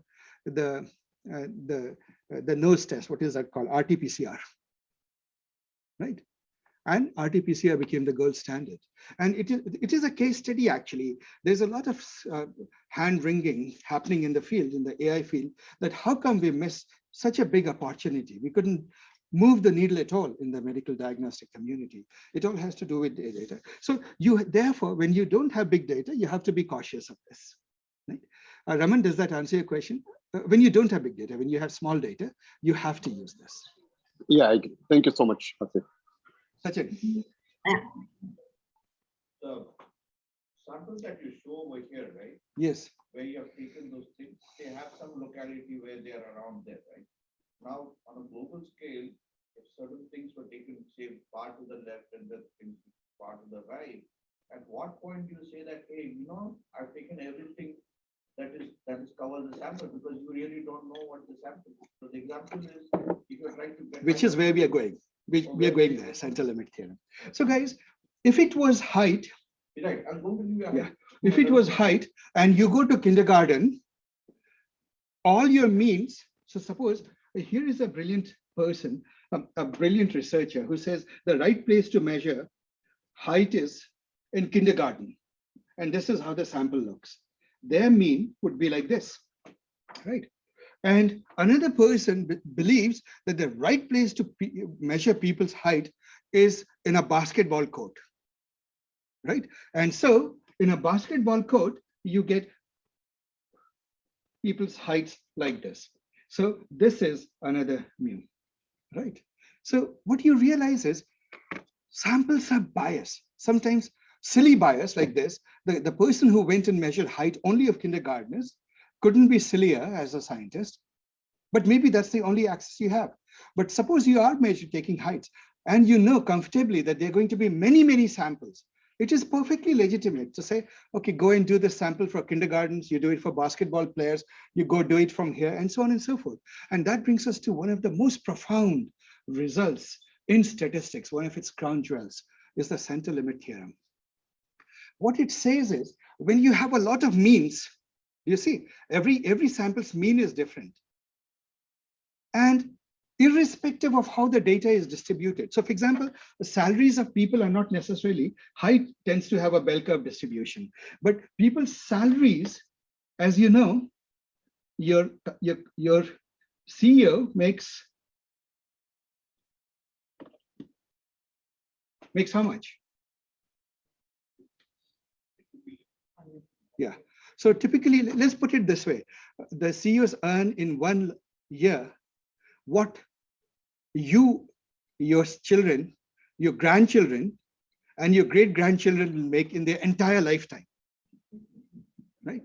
It is a fact of life in modern capitalism, right? Big company CEOs make that much. So if you look at the salary distribution of population, so it will be like this, very, very long tail, right? So this data, so suppose somebody goes and does an employee survey of salary distribution. Somebody comes up with a curve like this, curve like this, curve like this, curve like this, curve like this, right? So you notice that the actual salary distribution is not symmetric, it's skewed, right? I can make it even pronouncedly more skewed.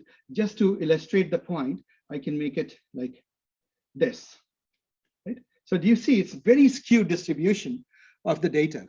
Nonetheless, one of the most profound results in statistics is the center limit theorem, which says that even whatever the skew, underlying skew in the data or distribution of the data, when you take the mean of many samples, right, you come up with lots of mu's. So you come up with mu1, mu2, mu3, mu4, mu_n. So n people when took n samples, right? And here is the result that is utterly beautiful. No matter what the underlying distribution is, the mu's, so there is one, let's call it the royal mu, right? All the mu's will be distributed around it, such that the mu's will show always a bell curve distribution, right? That's why it's called the center limit or center mean theorem. That the means of the sample will always show a bell curve distribution. So you can take the mean of the mean as the closest you can ever get to the truth.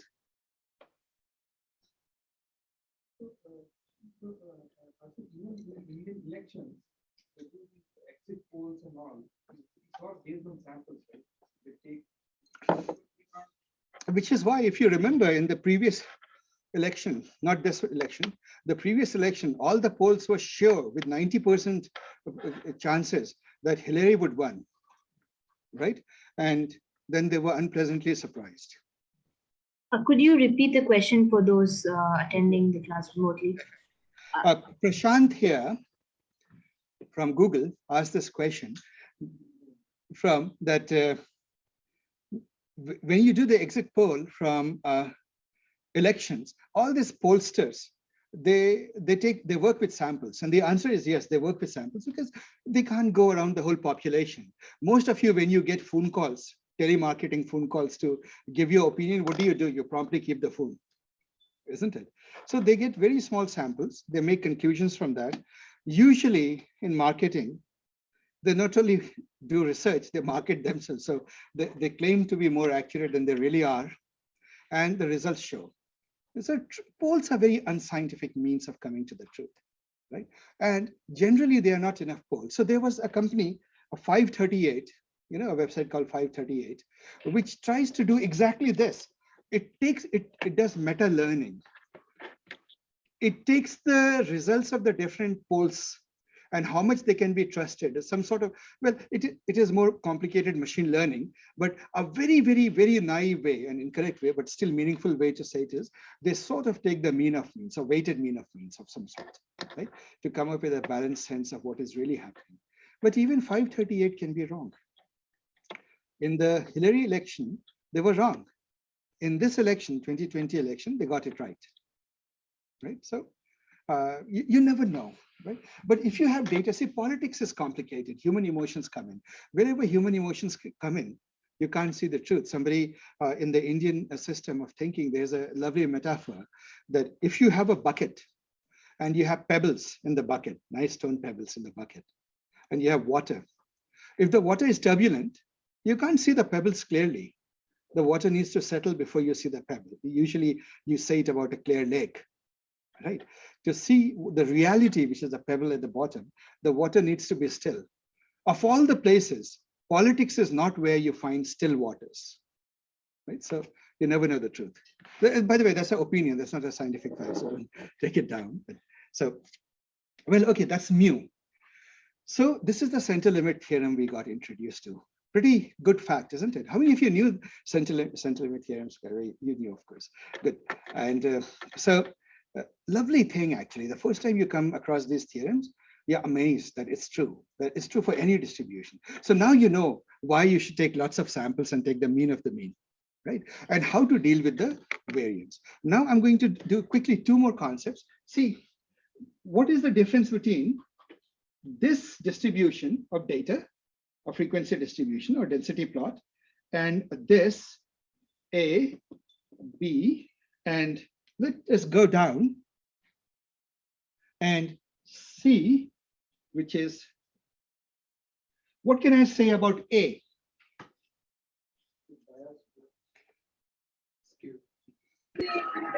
Most of the weight is on the left side. B, most of the weight is on the right side. And C, most of the weight is in the middle, right? So that's sort of it. So here's the way you remember it. You call it, this thing, you call the skew in the data. Word is skew. Skew. Are we together? This is the skew in the data. And here is a lovely way that you can think of it. Make it into a little.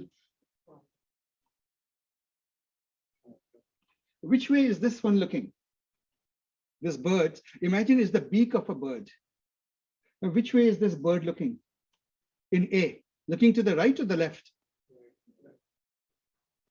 Right. Right skewed data. So you say this has a right skewed data. What about B? Which way is the bird looking? Left. So this is the left skewed data. Now, this is something, at least maybe I'm slightly dyslexic or whatever, I always get confused. So whenever I see data and I have to say which way the skew is, I always put a dot and make it a bird. It becomes, is that? Or children's slide, exactly. Which way would you fall down, come down the slide? And this, of course, is no skew, right? Now, skew can be measured mathematically, and this is your homework. I give you the expression for variance. Take this as an exercise. Figure out what is the mathematical expression for skew. It is the third moment. It's called the third moment of data. Mean is the first moment. Variance is the second moment. Skew is the third moment, but we won't do moments, but find out the formula for the skew. Now, That is skew. And finally, there is another fact. Look at this data. It is even with skew, let's say it's right skewed. It is like this versus it's like this versus, sorry, it's not like this. Let's say that the data is, I got the green wrong. Oh, sorry. It's like this, or it's like, oh, sorry, it's like this. Now, this is green, by the way. This is the in-between stage. Oh gosh, I'm getting my colors all mixed up. And red, right? And these are the distributions, the density distributions. So between the yellow, the green and the red, they all have the same skew, the right skew. Yet you can see that there's something different about them. The variance. Variance is different, yes, very good. There's something else. See, what happens is, look at the red, it seems to have a heavy tail. Most of its mass is in the tail, isn't it? Look at the yellow one. The tail is rather flimsy. It looks like a kite, isn't it? Light tail. And for bell curves, it becomes, it's sort of, it is this. There is a word for this. It's called kurtosis. Right? The leptokurtotic is light-tailed. L for lepto, L for light-tailed. Then there is, I think the word is, am I getting it right? Platykurtosis. Right? It has a big tail. Actually, does platypus have a big tail? Heavy tail? I don't know. Let's look at the picture of platypus. It's the opposite. Is the opposite, is it? It has a short tail. Okay, so not platypus.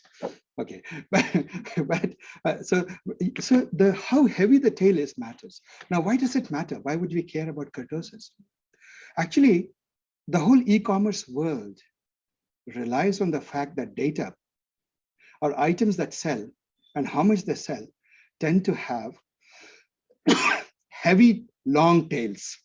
What it means is, and we'll take a small break with this, we're coming to it, and then we'll do, in the next session, we'll do covariance, etc. See, what happens is, imagine that, let's take books. Amazon started out as a bookstore. Think of the bookstore around the corner, the mom and pop bookstore, right? A mom and pop bookstore can have how many books? It's a one-room shop. And they are usually filled with wonderful books. It's a treasure hunt. I love going to those bookstores. But they can only afford, common sense says that they keep the bestsellers, top-end books that sell in each category, right? But the trouble with top-end is that, yes, they sell a lot. They belong to this part of the bell curve, the top-end thing. So hang on, the distribution for top-end is like this. This is how those distributions are. These distributions are called inverse power law.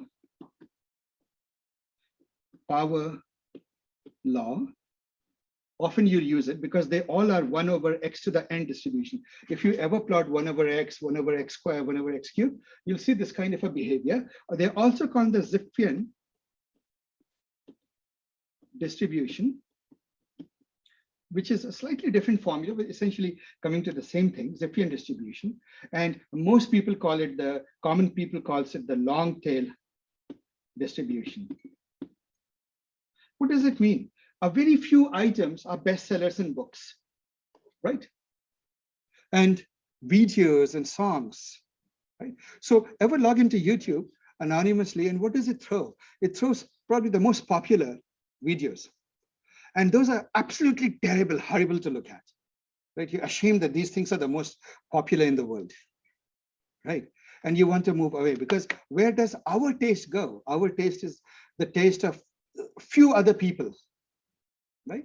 There are other like-minded people are there, but most people, their taste belongs somewhere here, right?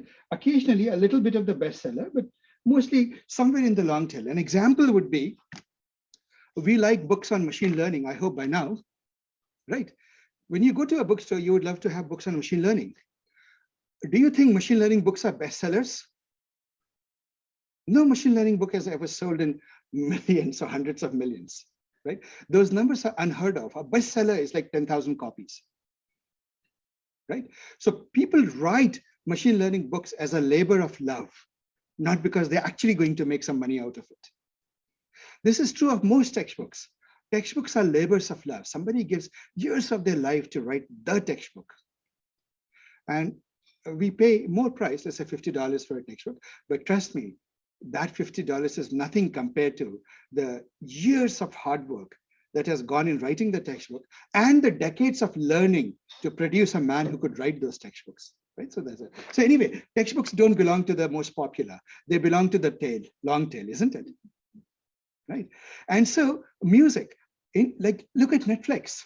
We watch Indian movies here in the diaspora. The Indian diaspora watches a lot of Bollywood movies. Netflix started out as a US company. What was the total market for Indian movies? Indians apparently are 1% or so, 1 or 2, 1.5% of the US population, the Indian diaspora, or even less. I don't know what that is. Politicians say we are population-wise, we don't matter. You must have heard this statement.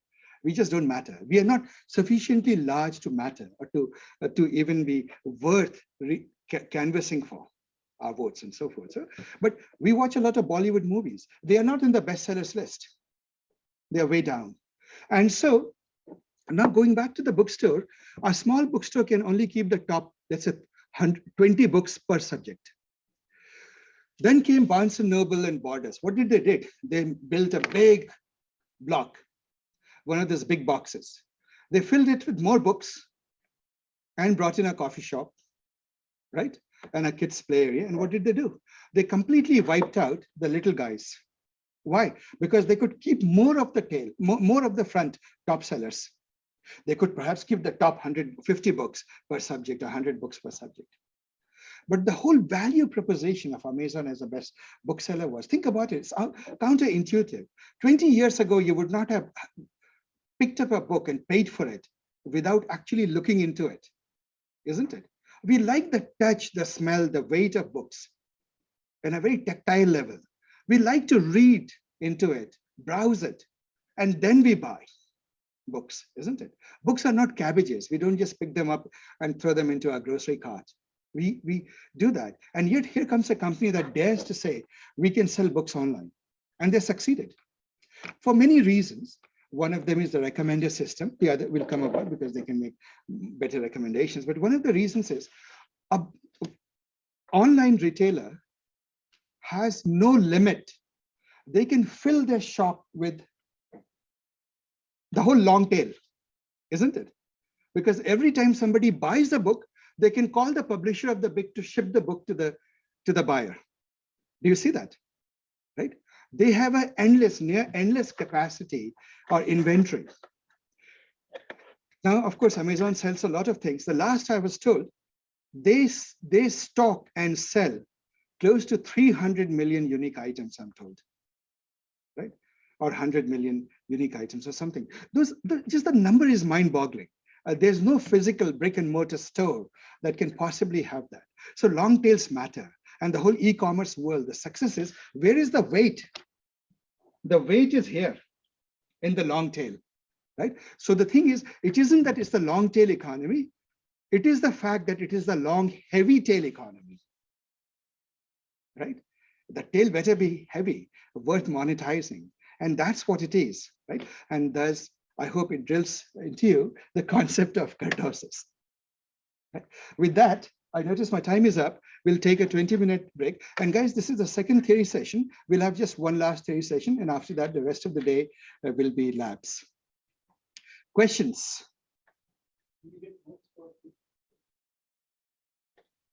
The video will be there, immediately available. Right? The whole video will be on YouTube. Right? It will take time. See, here's the thing. By evening, this thing is being recorded. You will get the Zoom share link. But a polished video, cleaned out video, usually takes up to a week, 4 or 5 days. right? Then with all the right support vectors logo and, bit of jingle and whatnot and cleaned out will come in a week, right? 3-4 days. But this is immediately available. Zoom takes, well, for such a long recording, Zoom will take approximately 1 hour to process it. 1 hour later, after today's session, it will be available. And our teaching assistants will post it for everyone. Questions? Was this interesting, guys? All of these concepts. Excuse. These are very elementary concepts. Today is basics. We're getting deeper and deeper into it. But today was statistics, essentially, right? But we are getting now, we'll touch the shores of machine learning by the time we leave. Asif, this is Raman. Sorry, is there a difference between machine learning and deep learning? Is there a difference between machine learning and deep learning? Very good question. Let me answer that question with a figure. See, broadly, these are intersecting fields. There is AI. Artificial intelligence was the pursuit of intelligence in machines. We'll talk about it actually a lot in the next week, or maybe today itself by the third session. Inside it, machine learning has robotics. It has machine learning, sorry. AI has learning. Within machine learning, one popular algorithm, one family of algorithms that is highly successful these days is called deep neural nets, right? And using our more sort of a popular marketing term is deep learning. So deep learning is a class of algorithms in machine learning, right? We will learn it. We will learn where it works well and where it doesn't work so well so far these days, right? So you'll learn all of that. Does that answer your question, Raman? Yes, it does. Thank you. I had a question about variance. So in the formula that you showed us, it had 1 over n. So do we assume that all these data points are uniformly distributed because we are See, there is a word.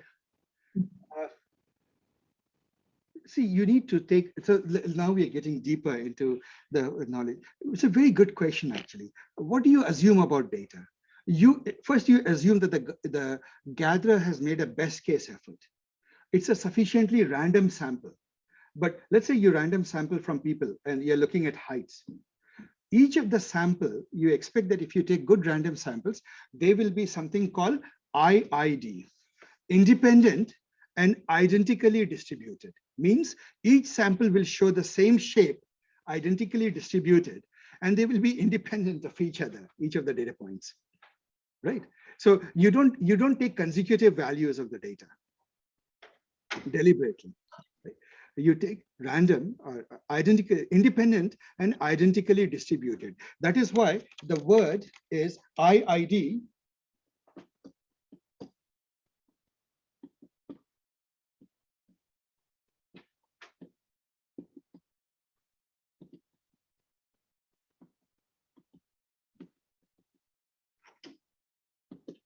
Independent and identically distributed. It is the gold standard. Data should be IID, right?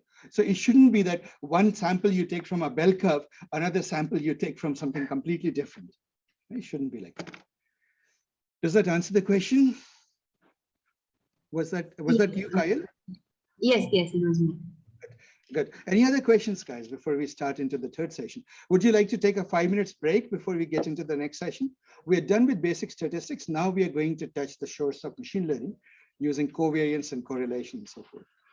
So let's take a break. So in the previous session, theory session, we learned about a few key statistical measures.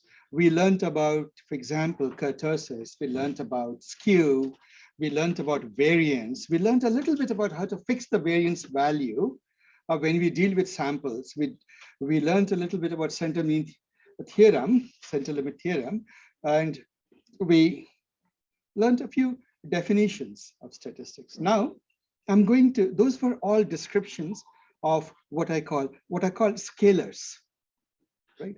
The word scalar or something, basically temperature, pressure, etc. One-dimensional data, right? One-dimensional data is a fancy way, or scalar is a fancy way of saying basically numbers, right? Given a bunch of numbers, they will exhibit those attributes: mean, median, mode, variance, right? Skew, kurtosis. All of those things are statistics, descriptive statistics of a bunch of numbers.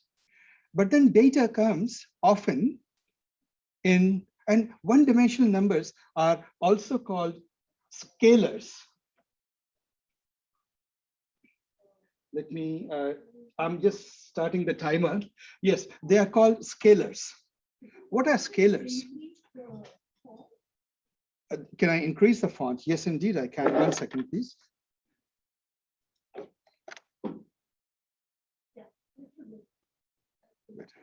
Right. So this is our textbook, but at this moment, I'm not projecting the textbook. I should go instead to this. Is it looking small? It's good. Okay, so wait, little bigger. Okay. Okay. So scalar, we all have a scale. I used to have a scale here. We all know what a scale is, right? A linear scale. From the scale comes the word scalar. When you measure the length of something, it's a number. And of course, now you generalize from that. Temperature is a number, pressure is a number, one-dimensional data. But in real life, data comes in many dimensions, right? We will start with 2 dimensions today to develop intuition or develop statistics of 2-dimensional data. So suppose you have data along X and Y, right? A classic is suppose for everything, for liquid or for gases, for gases, you all must have heard the law, the inert gas law, the ideal gas law, sorry. PV is equal to nRT, right? At some point, you must have read that, but we won't focus on that. So imagine that temperature remains constant, you just want to keep it. Then you take a balloon and you take a piston or something and you compress it, you decrease the size of it. What will happen to that? Pressure is going to increase, isn't it? So things like that. So what you can say is that if you plot the data, let's do that. You plot the data in 2 dimensions and you will see an observation that is different values of volume and pressure. You may see. So I'm just making a graph. Huh? It's not high fidelity to the mathematics. I'm just making an argument. Suppose Y is a pressure. This is the volume. X is the volume of some amount of air, right? And you keep the air finite, the temperature the same. You squeeze it, then pressure goes up. Look at the tires, right? And the opposite is true. You expand it, the pressure goes down. Right? So this happens to be 2-dimensional data. We will use this sort of data as examples and ask ourselves, what is the appropriate statistic we are searching for when we are dealing with 2 variables, X and Y? The most obvious thing that comes is one dependent on the other? When we see data like this, we tend to say, well, Y depends on X, right? It's a common thinking because we go through high school and there usually Y is a function of X, right? But so you say, now we are going to be mathematically more precise. We'll ask this question, what is the relationship between X and Y? We won't say that X causes Y, right? And just be careful, guys. Like I'll give you an example. We all know this, we all have heard the statement, causation and correlation are different things. Correlation is not causation. Today, we are going to be more precise and understand it. But I will be even more precise and ask a simpler thing. Sequence is not causation. We know what causation is. Did X cause Y? Right? For example, it was raining and your clothes were outside in the backyard. Did the rain cause it to be wet? You can plausibly say, yes, there's a causal relationship, right? But let's say that I came to Silicon Valley in 1999, I believe, and right away, there was a dot-com boom. Did the economy boom here because I came? No. So, so that is an example that sequence is not causation. Simply because something happened after something else, Y happened after X, doesn't mean that X caused Y. Are we together? It is, when you think about it in the abstract, it makes a lot of sense. But when you look at real life, all around and every day you see claims otherwise. People always take credit for something, right? Something good that happens afterwards, after they did something, right? So, for example, when Trump came to power, there was a whole thing that economy was booming. So did he cause that? If you listen to one political party, of course he caused that. If you listen to the other political party in the United States, it had nothing to do with him. It was the previous presidents and their policies that caused it, right? Likewise, when you look at the pandemic, for a while it seemed in US that the pandemic was coming in control. Was it because of the new president, Biden? Or was it because of things set in motion by the previous president? Or was it because of neither of these two, because of independent scientific facts, right? The pharmaceutical industry doing its job and whatnot, right? So it is hard to tell these things, and different people have different interpretation. But there is one thing that is definitely true, that just because Y follows X doesn't necessarily mean that X caused Y. Are we together? This is something, it's a common fallacy. Putting it in the abstract, it looks very obvious. Putting it into real life, every day you see claims to it, right? So be careful of that. So now with that out of the way, we will talk now, we'll focus on causation. In data science, here's a basic fact. It is very hard to create a causal relationship between X and Y. You need other facts. You can make a plausible argument that there may be a relationship and X may be causing Y. But it is not always so. So without yet explaining mathematically what correlation is, because colloquially, we all seem to understand correlation, I'll tell you a story, which is, I understand, it happens to be true from what I understand. At tobacco, the South, in US, tobacco was big, the tobacco industry. We spoke of the big tobacco. Then gradually, the scientists began to do experiments, and they seemed to see a relationship between smoking and lung cancer, right? So they began to cause alarms and say people should stop smoking, and the big bad tobacco industry. So the tobacco industry retaliated, or they had their own setup.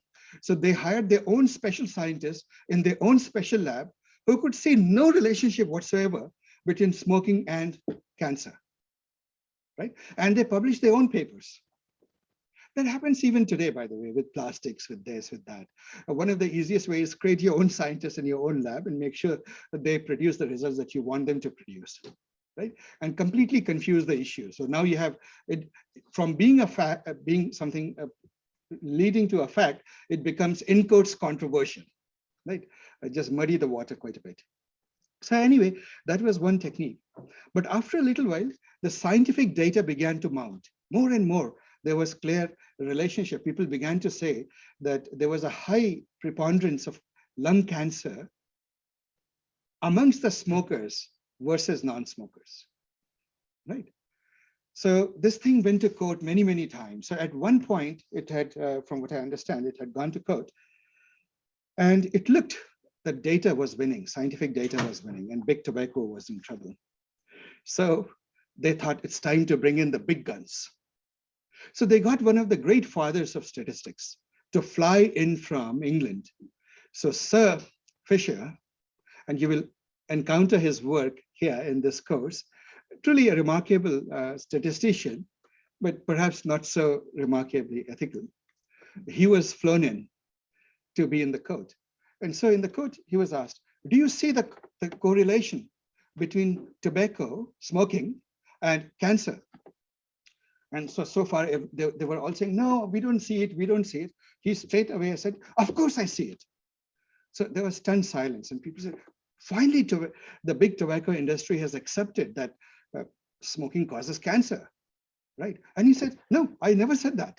All I say is there's a correlation between smoking and cancer, lung cancer. So people showed this graph of data that say, look at this, there's a correlation. So he said that, yeah, it is correlation, but why do you assume that smoking causes cancer? And it's not the other way around, cancer causes smoking, right? And he successfully argued that, see, the reason people smoke is because these people had latent cancer in them and they were suffering. They didn't know that they had cancer, they were suffering. And to alleviate their suffering, they started smoking, right? And so tobacco industry was doing such a big social service, giving these guys cigarettes, right? And that is the error. Just because X and Y look related on a graph in data, you cannot tell which way the causation goes. You need science, you need other things to tell. So never try to infer causation. You can make a plausible argument that maybe there is a reason, but you have to go down to the biochemistry of what smoking actually does to human tissue and derive your proof, evidence from that, not just from correlations. That is something to remember.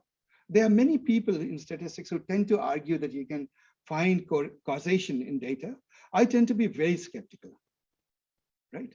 But there are bodies of people who believe there are right ways of finding causality in data. I don't believe that. So we will throw causality out of the window. Here is a homework thing. In the world, there are hilarious correlations. So I'll give you, to drive home this point, I will tell you a very obnoxious correlation, which hopefully you'll never forget. You know that India became free in 1947, right? It's a third world country. It was under British dominion. Likewise, China, which was under British dominion, 1945 is when they became free. Right? Now, here is a fact. The population, you know, India has a population problem, supposedly. Right? It's growing. The population growth curve of India is very closely correlated to the population growth curve of donkeys in China. Well, that's an uncomfortable thing. Do you think one could cause the other? It is pretty silly to think either ways, that either the Indian couples or the donkey couples are taking hints from each other, right? So it can't be, it's silly. So correlations can be. So whenever you see correlation and you ask, what is the cause? What is this relationship to causation? It could be the following. First of all, there may be a relationship, right? When it rains, you can see that clothes tend to get wet. You find more wet clothes, especially left in the backyard. In that correlation, there is causation. So there are correlation situations that imply where you know there is causation. It doesn't imply causation, but there is causation. You can work out the physics of it. There are situations like this where there is a cause, but it's not obvious. It is silly to find obvious causes. The reason, would somebody like to hazard a guess? Not my past students, would anybody like to hazard a guess why this could be true? Why such a weird fact exists?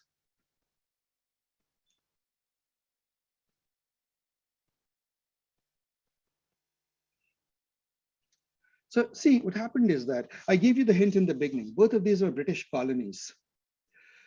Both of them, when they became free, they were a nation of beggars, starving beggars. You know it, it is a fact. The country had been devastated by the colonial experience.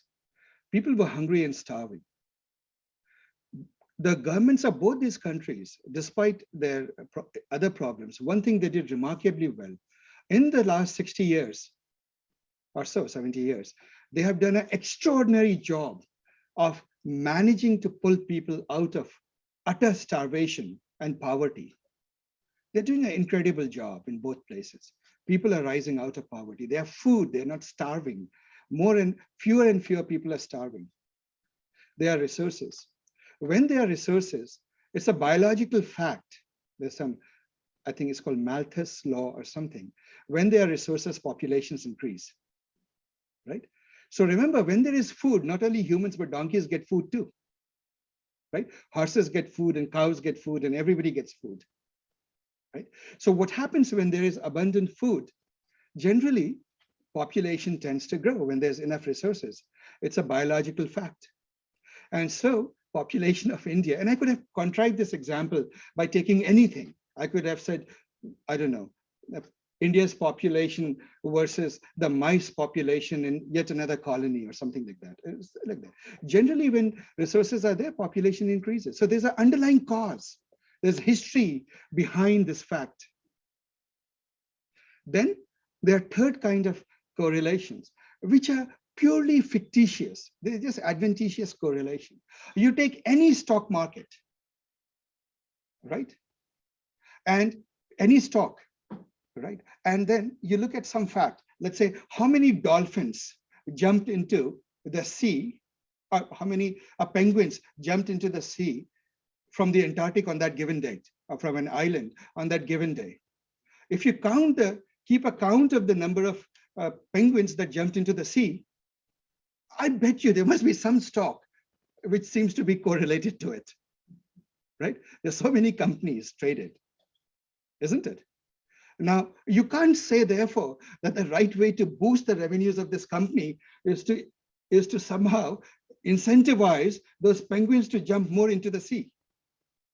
Do you see that? It looks completely absurd. And so the third form, the third thing that happens is correlations are purely adventitious.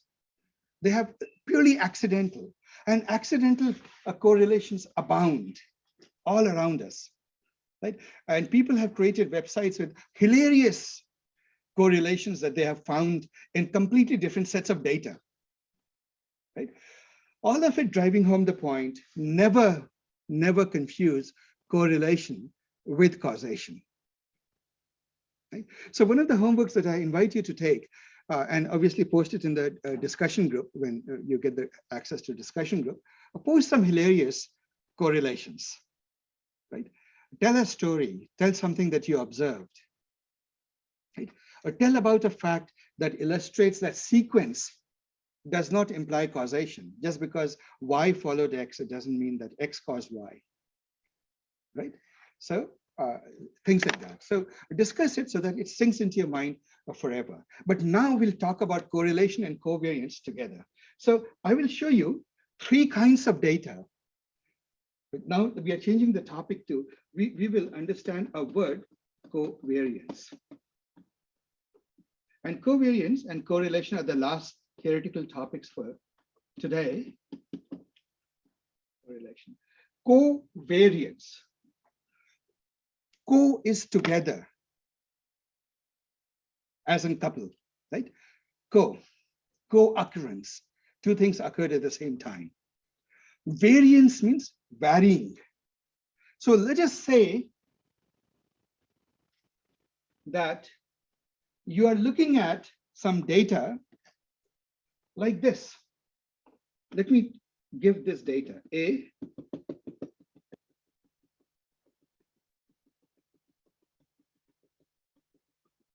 This is A. Let me give you another data, which is like this. And X and Y are assumed. So remember, this is X, this is Y, X, Y, right? Like this. And another data, which is, maybe I'll zoom out a little bit.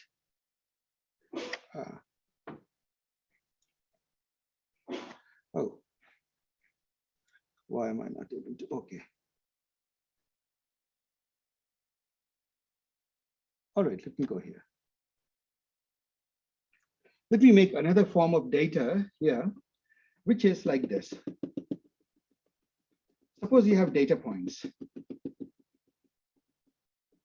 And X and Y, you can in your mind make it whatever you want for the time being. Would you agree that these three plots, B and C, A, B, C, they show different relationships between the data, between A, B, and C, between X and, between X and Y, they show a different relationship. Would you agree with this? Isn't it? Intuitively, your eyes can see it. What would you say between X and Y? Do you see much of a relationship? Would you say there's a very strong relationship between X and Y? Right? So, knowing X, can you predict Y? No. So let's take a particular value of X. Let's say this value of X, right? You see that the Y is spread all over this from here to here, isn't it? Y value could be anything. Do you see that? There is not much of a relationship between X and Y. The same thing I take here. And what do you notice? The Y value is much more localized, isn't it? You can pretty much tell what Y is. Right? So what is the difference between Y value being spread out and Y value being localized? I'll give you a real example from my experience. One day I was running a Spark job, a big data job. We had to predict the value of something. After a lot of computation, the job finished and the results were, it said that the value is, it is 100% confident or 99% confident that the value is between minus infinity to plus infinity. Right? Do you think that statement actually conveys any information? There's any entropy in there? No. Useless, right? It has no information content. But let us say that the same job had finished and said, with 90% confidence, I can say that the value is between 10.5 and 11. What about that? Is it conveying more information? Yes. So from that perspective, if this is the value of X and the value of Y is within a more narrow band, are you conveying more information? Isn't it? You predict the middle of these values as your prediction, you're doing pretty good there, right? There is a relationship. Now, likewise here in C, is there a relationship between X and Y? Once again, given X, the same value of X, Y is localized to this little region, right? Those values of observations are seen. So value is somewhere in there. You can just take the average and predict that. But now, let us observe this. When X increases in A, does Y necessarily increase? No, there is no overt relationship. In B, when X increases, Y increases. So they co-vary. One increases, the other increases. And thus the word, you say that they have covariance. You can measure how much they increase together. Are we together? If X is increased, how closely related is the increase of Y or the varying of Y? What about C? When X increases, does Y correspondingly vary? It doesn't increase, but it decreases, right? To coin a term, it contravaries, right? Varies in the opposite direction. But it does vary. So now comes a question. You say that B and C show covariance. If we just use the word one varying cause the other to vary, either increase or decrease, B and C show covariance, A doesn't. Now let's try to create a mathematical framework to discuss this. So do you notice that B, suppose the value here is both in the positive quadrant, right? X is positive, Y is greater than 0. Is this true? Right? X less than 0 means Y is also less than 0. Would you agree that this is true? Right? It is true. So what can you do? That it gives you a hint And what about this? If X is greater than 0, Y is less than 0. If X is less than 0, Y is greater than 0. So let's try to come up with a mathematical measure that do. And by the way, I have deliberately taken data. So let me just say data centered at origin, just for simplicity. The center, the average of X and average of Y is 0. Centered at 0. So now one easy way is you could do this. I could multiply, I would say that here X times Y is always positive.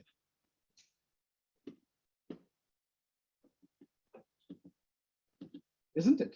X times Y. Now there are some points in the off quadrants also where X times Y is negative, but far fewer than points where X times Y is positive. Would you agree?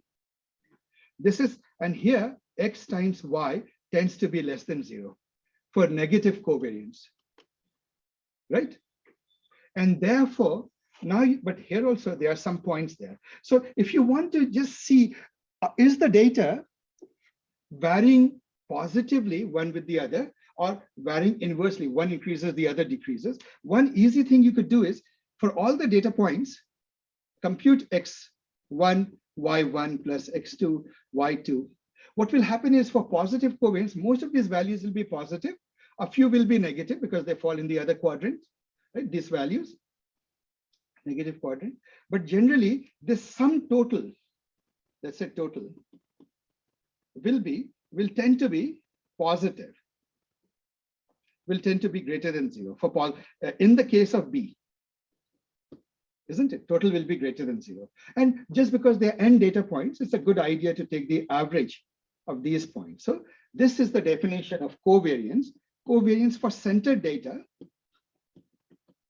is essentially the average of the products Xi, Yi, if the data is centered. Are we together?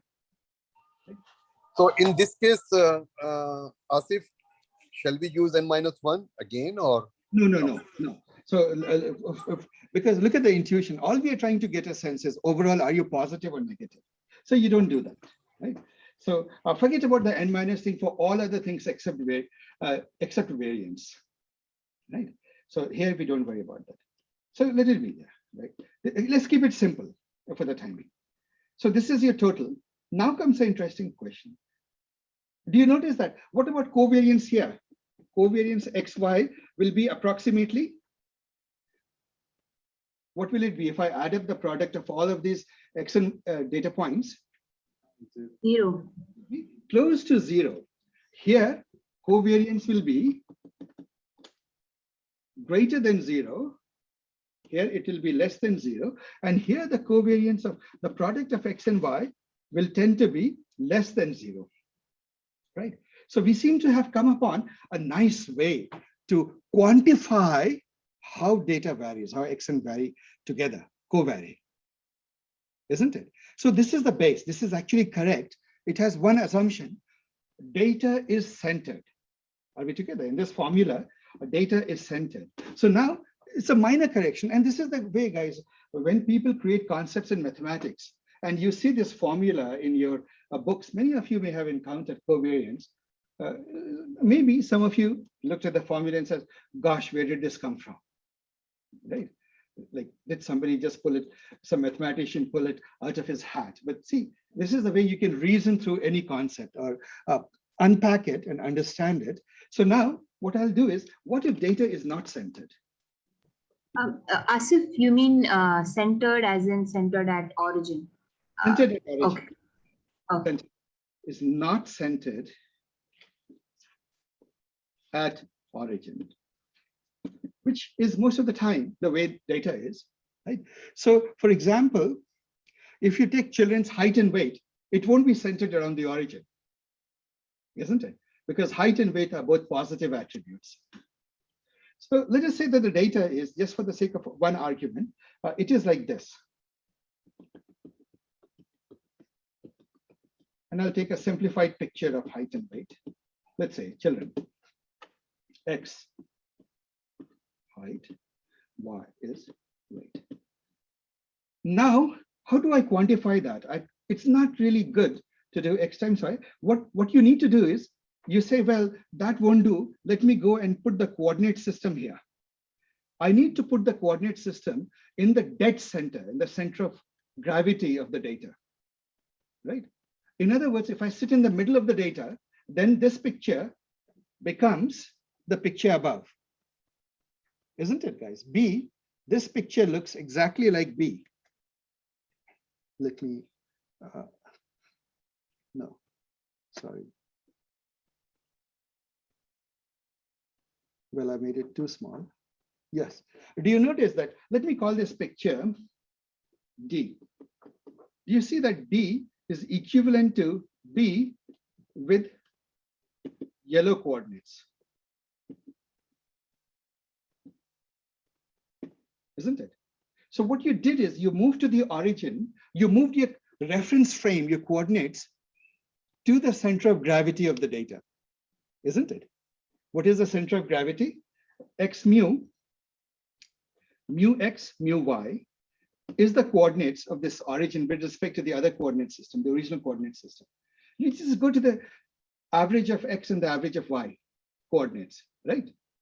Once you just translate to that, D begins to look like B, and so the same argument occurs. Now D, in the general case, obviously you won't get zero-centered data, you will get data centered with, so in other words, generally, in the arbitrary case, mu x, mu y are not zero. There may be something else, right? Height and weight, for example, are not zero, are not equal to zero. So therefore, what do? You center it. How do I center it? You go to a new coordinate system, x prime, which is equal to x minus mu x, isn't it? The mu of x, and y is equal to y minus mu of the average of y. Do you see that? To go from the original coordinate system, if I go to the new coordinate system, I just need to just translate a little bit, move a little bit, isn't it? So that's what it is. Now, covariance is actually, once you have gone to the center, the same rules apply. Covariance of xy is actually covariance of x prime, y prime, center. That is the way you define covariance. And therefore, it is the real definition of covariance is this. It is the sum of all I. What is it? X prime, y prime, right? Xi prime, yi prime. In the center of gravity reference frame, you do that, which amounts to, what it amounts to in reality is this. Therefore, covariance of x and y is equal to the average of sum over xi minus mu, because that's what x prime is, and what is y prime? Yi minus mu, right? You see that? This is covariance. It's nothing but the product of those two variables multiplied, but in the right reference system. And that is the definition of covariance, right? And that's where so this is the real formula for covariance. Are we together?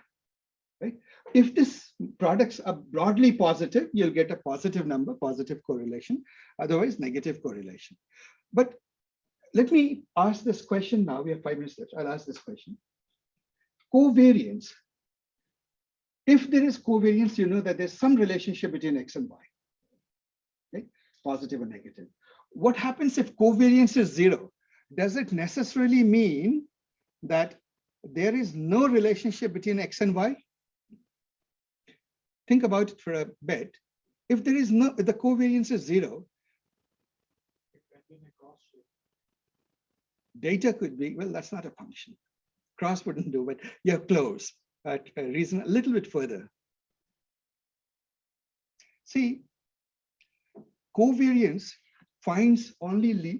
shows only linear relationships. If I have, and along your thinking line, suppose your data is like this, along a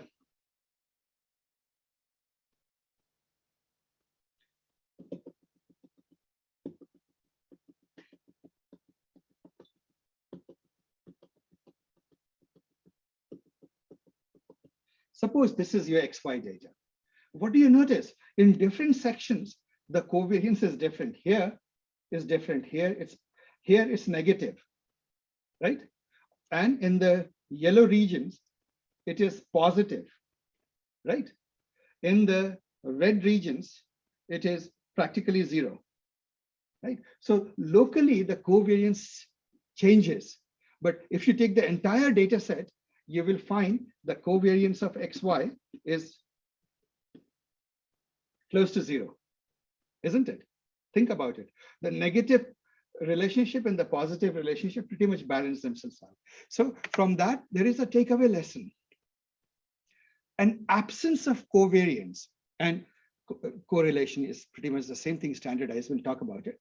Absence of covariance or correlation does not mean an absence of relationship. Are we together? All it means is an absence of linear relationship. Are we together? An absence of covariance is an absence of linear relationship. So covariance is this concept, very simple. Out of this is derived another concept, which is that of correlation. And we'll come now, the final concept, correlation. It is used, even kindergartners know what correlation is in a colloquial sense, but let's be a little bit more precise. See, what happens is, if you weigh an elephant or many elephants, you will get values. And let's say that you're measuring the weight in grams. You will get huge numbers, thousands, right? Or millions of grams. Each of the elephants will weigh millions of grams. Is that correct? But if you take their temperature, what will happen? Or let's say that you measure their, forget temperature. Let's say you measure their height in meters. What kind of numbers will you get? 3 meter, 2 meter, right? Height of elephants. So those would be small numbers, but their weight in grams, because the unit is not appropriate for weighing elephants, you're getting huge numbers. So when you plot out, if you say, is there a relationship between the height of an elephant and the weight of an elephant? And you know there is, because when elephants grow, they become heavier too, right? So the relationship would look something like this. Because the height is, the weight is, so the weight is high, most of your data would be, and to the eye, it would be hard to tell that there's any relationship at all. Why did we, you know that actually with height does increase it, weight. As the weight increase, the height increases, weight increases, and vice versa for growing elephants. But from the picture, you can't tell. It's not so obvious, isn't it? You wish that the picture was a more balanced picture, more like a picture like these, isn't it? So how do you make data which are in different units, sort of, when you bring them together to surface the real relationship? What you do is you standardize the data. One way to standardize the data is you say that, hey, you know what? First of all, I need to center the data. Centering the data is easy. If you take any data point, xi minus mu, what have you done? You have centered the data. Right? You have moved your coordinate system here now. Are we together? But the spread, in grams, the weight of the elephant seems to spread very far. So in other words, your data is very ellipsoidal. In one direction, it spreads a lot. In another direction, it barely spreads, isn't it? So you need to standardize or normalize the data. So what you can do is you can divide it by its standard deviation. So when the standard deviation in the data is small, right, you divide by a small number, the result is bigger than dividing a quantity by a big number, isn't it? So for any data point, when you do this, given a data set, every data point, when you standardize it, you get, traditionally, you represent the standard data as Z, Zi for any data. So Zi is taking the data point, subtracting the mean, and dividing by standard deviation. So what it will do is this ellipsoid will begin to look more round, or whatever it is, right? The real relationships will start showing through. This data will look more like this. Data points here. Height and so you're at the center. Well, okay, height is not so what will happen is in standardized value, you'll actually get negative heights and negative weights because a standardized value. So height, X, oh no, this was weight, Y is height. So when the data is looking like this, sorry, when the data is, let me write it in bigger form. What it does is, no matter the units in which your data is written, it now becomes standardized, right? Like this. And when the data becomes standardized like this, even visually it's better to see and see the relationship. So covariance with standardized data is called correlation. Pearson correlation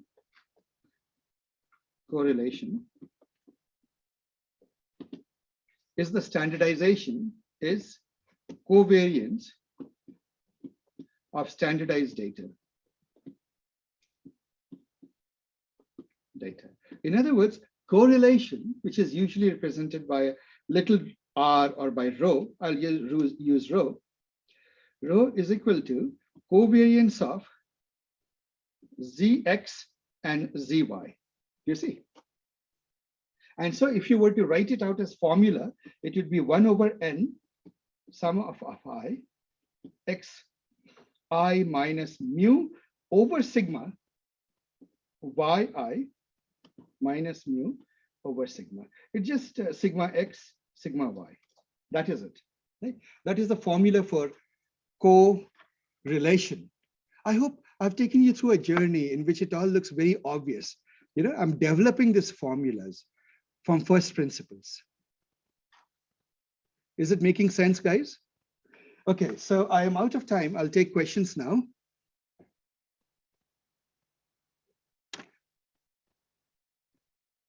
Any questions, anyone?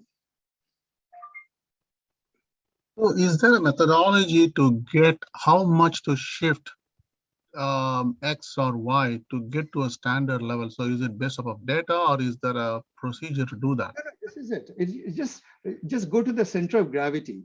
Means X minus the mean of X, Y minus the mean of Y. That's it. It will put you in the dead center of the data. Oh, okay. X minus mean of X. Okay, got it. Yeah. All right, guys. So any other questions? If not, we'll take a lunch break. It's 1:18. I'd like to take a. It should be mu of X and mu of Y. Oh, right. I should also say a mu of X and mu of Y. Good point. Of course, mu of X and mu of Y. Good.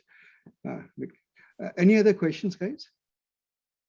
So today, guys, today we didn't get to the machine learning part per se. I would like to take just a little half an hour more after lunch to at least effectively, to put it metaphorically, touch the shores of machine learning, right? So that you get the flavor of the whole journey. Let's do that here, and then we'll do labs in the afternoon, and we have a lot of labs to do. Right? So let's take a break. It is 1:18. Should we meet at 2:45?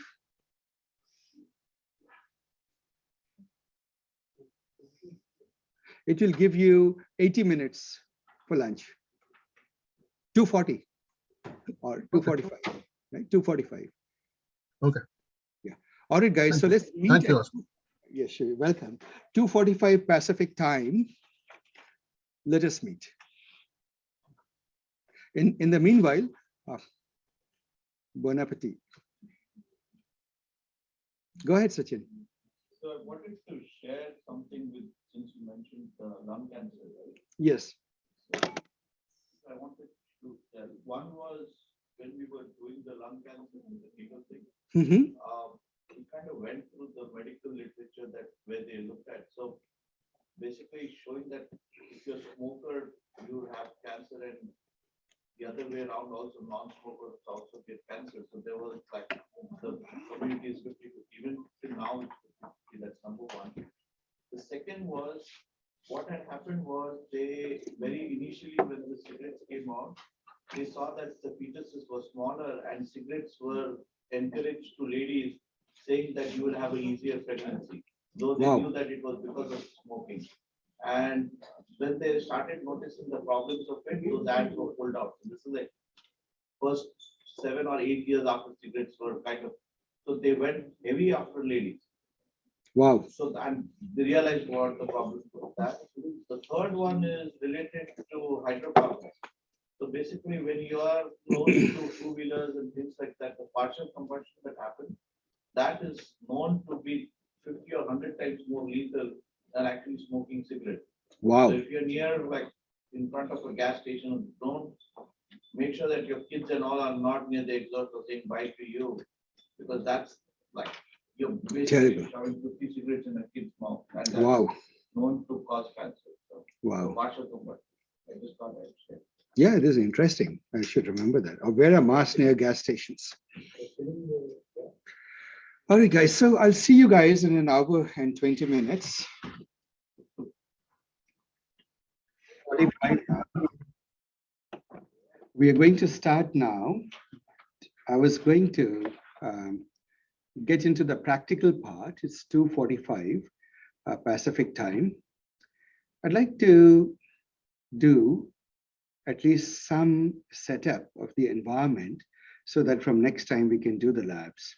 Now, the setup that we will need for this particular workshop are in 3 different directions.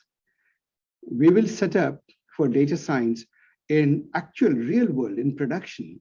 We need 3, it's sort of a 3 main pillars. We need to have the data science tools in place.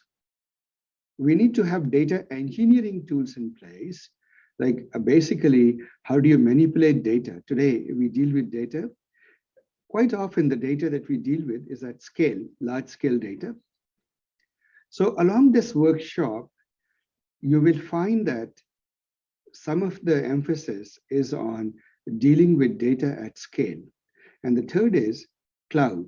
Today, predominantly work is done or production applications are deployed in the cloud. So to the extent that cloud is the new dominant platform to deploy applications and products, we will emphasize the cloud quite a bit. The particular cloud that we will select is the Google Cloud Platform, GCP. So whenever I say GCP, I mean the Google Cloud Platform. We will take baby steps first in setting up our environment locally, and then we'll play with the cloud, and gradually we'll learn to do some of the data engineering stuff, like for example, deal with containers, Kubernetes, how to take it to production and so forth. And we'll also do some of the labs in Spark. When the data sizes are huge, we'll retrieve data using Spark and we'll manipulate data. The Spark gives you map reduce functionality, and we'll learn to retrieve data from a variety of big data sources. Particularly, we'll learn to get data from BigQuery and possibly Bigtable also. Right? So it's part of the journey. In the beginning, we take baby steps. We will take data from CSV files.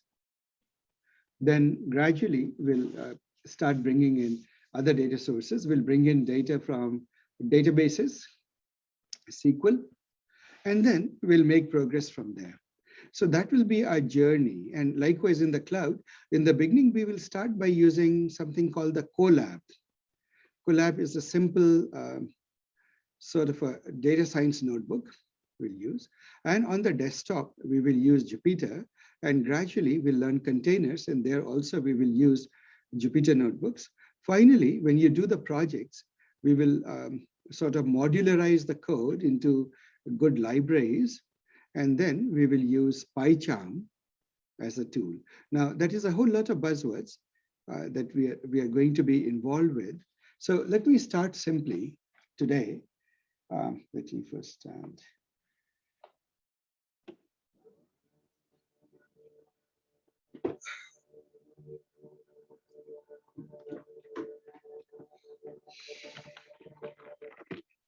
All right. So the very first thing that I would invite you to do is visit our website. Let me bring this thing here. And share a different screen. But if I share the screen, it is not going to be reflected. Oh no, I made a mistake actually. I'm getting used to the screen sharing here. Give me a moment. Cancel. We'll let the same screen be shared. So let's visit a site called, let me see. Oh, by the way, this is, while our corporate website is supportvectors.com, the student portal is studentsupportvectors.io. You should soon receive information. And when you go there, I'll just give you a brief overview of how our website looks. It uses a learning platform called Moodle. When you log into this, this is, for example, for another course, you notice that there's a whole wealth of resources, training material and books and quizzes and whatnot. So there is a course portal that you'll get a link to. As soon as you get a link to the course portal, please immediately start using it. There'll be a discussion group and all of that. I'm running a little bit late with those, but I will catch up and take care of that. All right.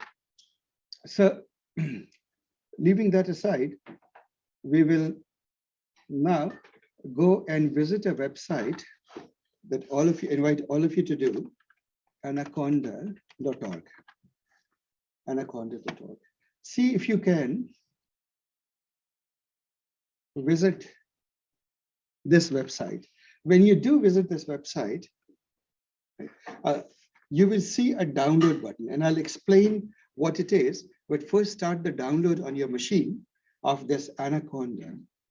Now, when you deal with Python, Python is a snake, so it is quite common for people to name their libraries around all sorts of snakes. So please go there and download the library. In my case, let's see where it got downloaded.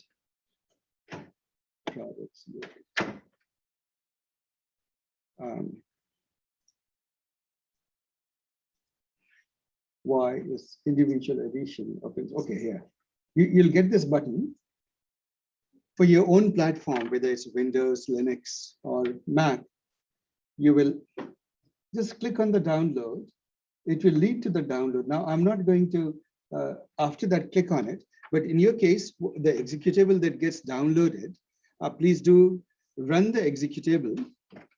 And while the installation is in process, let me explain what you should see. By the way, once the installation is complete, then run the application of Anaconda application. And when you do that, you should see something that looks like this. This is the Anaconda. It's called the Anaconda Navigator. Are we together? So this is our goal from a lab perspective at this particular moment. We are going to install Anaconda. We're going to run it. We're going to reach this. Now, what is Anaconda? This is a software that this is a sort of a well-packaged distribution of all things data science with Python that you will need. In fact, using R also.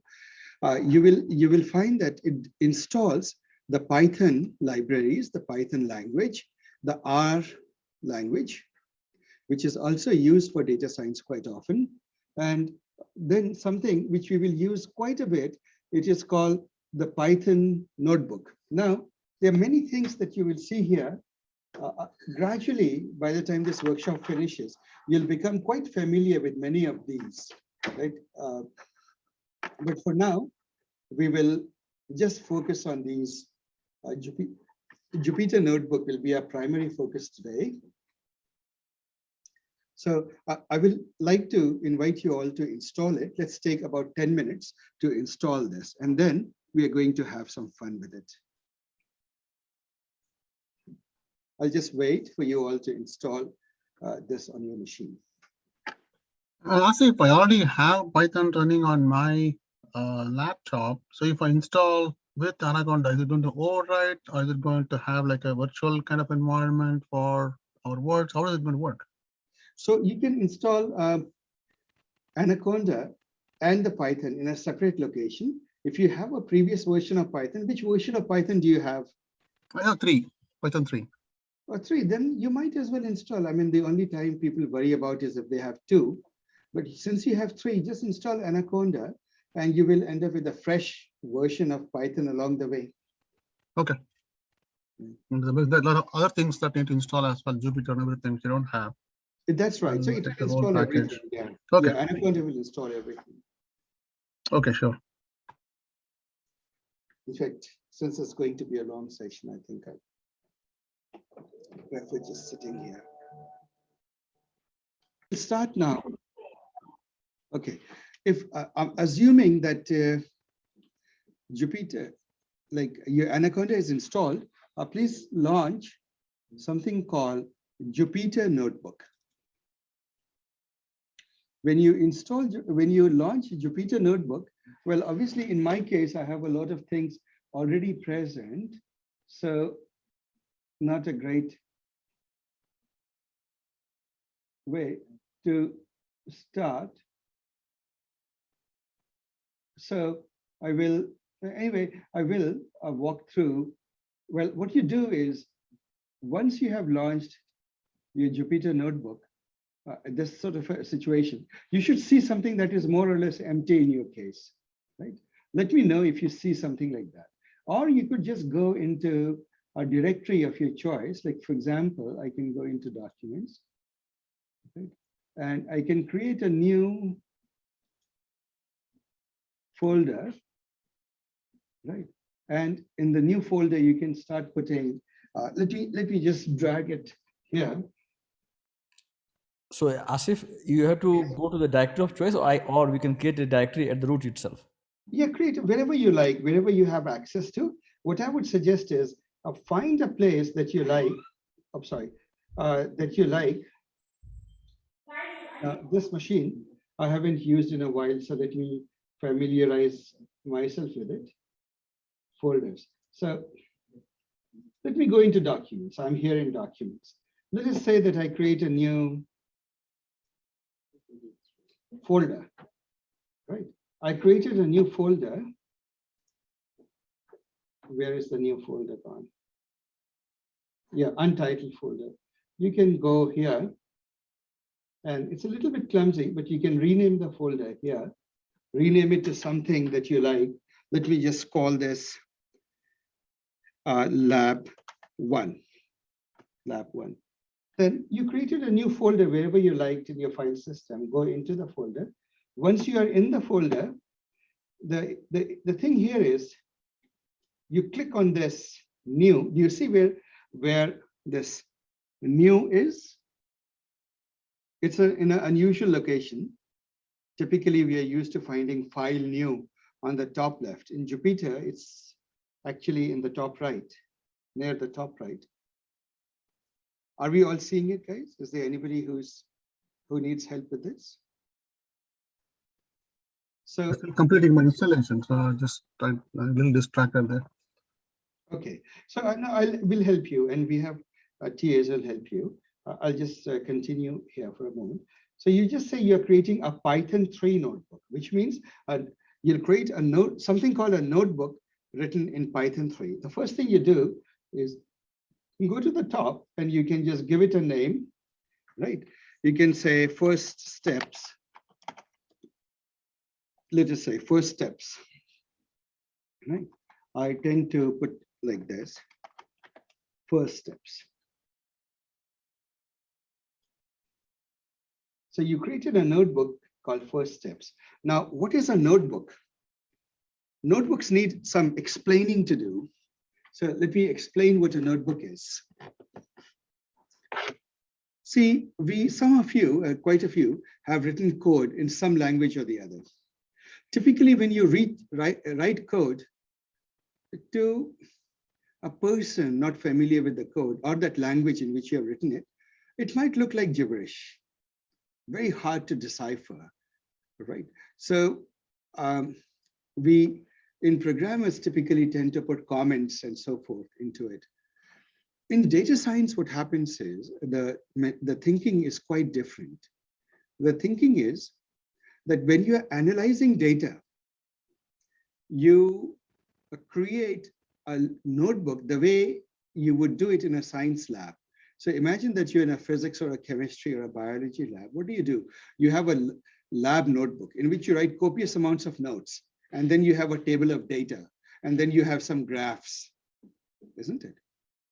So that is our thinking when it comes to these notebooks in data science. You have a lot of descriptive text. Then you have just a few lines of code. Then you have the results of the code, right? Whatever the code does, the output of the code right there. And then you have more explanations, more comments, right?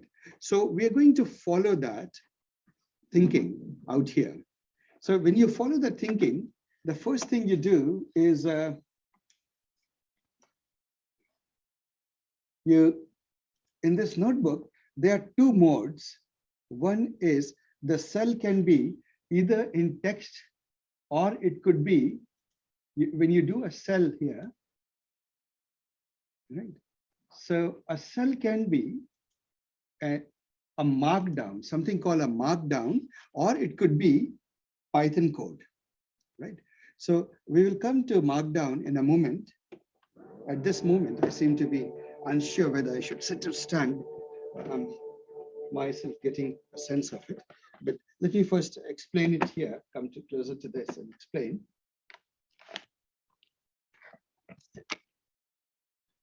Do you see this drop down here? Code, markdown. We will limit ourselves to these two. We'll either write code or we'll write markdown. So now the question is, what is markdown? Markdown is a way of writing formatted code, you know, with headings looking bigger and some things being italic, some things being bold. And it is one of the simplest ways to write code which has formatting. It was designed to be a very easy learning curve formatting language, not like HTML, which has a very complicated syntax, right? Or text, which has a complicated syntax, takes a long learning curve. But quite simply, it gives you just a few commands. So I'm going to start first with that, because all good notebooks, they should have a heading. So we are going to add a heading here. Now, the way it works is, if you put one hash mark, it is a sort of like a title font, right? So our first steps into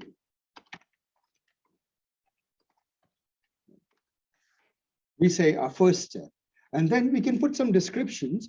This we begin workshop by taking the very first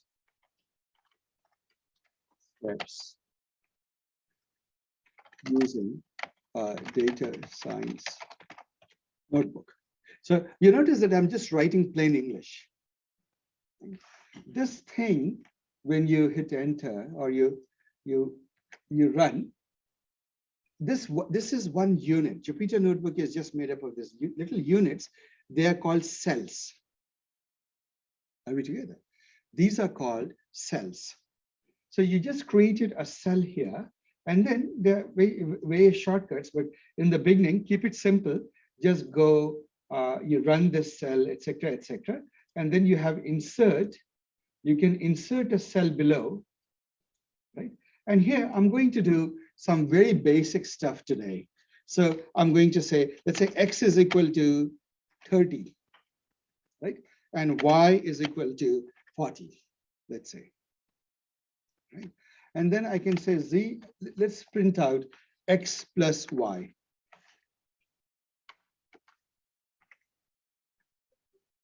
And then when I hit enter, when I run this cell, what do you see below that? It has done the computation. It is showing you the output of that code that you run. Now, obviously, this is not yet data science. This is very elementary arithmetic. But this, I hope, just gives you a sense of how this notebook works. So what is the use of all of that? See, you could do,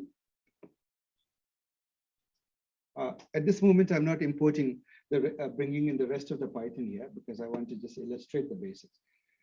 When you go to this notebook, you can go to File, and you can do a print preview. And what happens is that you will get a nice HTML page that you can actually publish as a blog, a data blog. And in fact, in the community, now when you go and search on the internet, you will find lots and lots of Jupyter Notebook results are published as that. You could also go and say, download as HTML, etc. But here's something that will really interest you. You could do as PDF, right? And then what happens is, well, in that particular case, I don't have something called a LaTeX install on this machine because actually this is a new machine. I have to do some setup. But assuming that your setup is there, it will produce a beautiful HTML version of your notebook, right? Which is not exactly publication quality, but close. It's a good draft, right? Now, what do I need to make that happen? You need to install a software which is called TeX or LaTeX. LaTeX is pronounced LaTeX. It is on your respective operating system. There'll be different instructions for doing that. On Windows, people often install MikTeX or LiveTeX or one of these software. Right? Do you see MikTeX? If you have this software installed, then you can export data as or your notebook as PDFs. But that will be a digression. Today, I will just stick to the basics. This is your Jupyter Notebook, right? Now, the tradition here is you should create, and this is one thing, the engineering or the coding mentality is to only have code cells, Python cells. The trouble with Python cells is that then there's no explanation of what this code is doing, right? Jupyter Notebook gives you the idea, just as all code in other languages, C, C++ must be commented. Here, you can do even better. You can have a pretty good explanation. You look at the output and you can interpret the output, give an interpretation to what you found in the data, right? So real notebooks, they look slightly differently. So what I will do is today, because it's just the basics, I will stop here and I will repeat the same exercise in Google Cloud. Right? Very basic thing. We'll do it in the cloud. To do it in the cloud, what do? We go to Google Cloud Console. So console, let's say Google Cloud Console. I keep forgetting the URL myself. And when you do that, go here to Google Cloud. Let me do that. Switch over to my support vector side. Now, the question is, do you have an account with Google Cloud? I would strongly encourage, use this time to create an account in Google Cloud, right? Let's take 5 minutes to make sure that all of us have accounts in Google Cloud Platform. So go to the GCP platform console and then go register yourself or create an account. Most of you should have implicitly an account. If not, just go create it. Remember, folks, that if you get stuck, we have people here, some good data scientists who are helping with this workshop. You can reach out to them. We have Harini here, Kate, and we have Kyle, 3 people, and there's Dennis also. I don't see him here today, but he's there. So you can reach out to any one of them and they'll help you with the labs. Now, today I'm going very slowly because it's all new to you, but going forward, we will pick up speed. We'll pick up quite a bit of speed. right? You will end up creating a lot of notebooks. In fact, after this Google thing, I will show you what a basic notebook looks like once you have done that. Because I have not explained the data science libraries like NumPy and SciPy and scikit-learn, 3 libraries that we will use at this moment, I'm hesitant in writing any complicated code, but from the next time, I will obviously next lab will give to understanding these 3 libraries, pandas, these 4 libraries, pandas, NumPy, SciPy, and scikit-learn. So we'll get more into proper data science from the next workshop. Somebody has a question?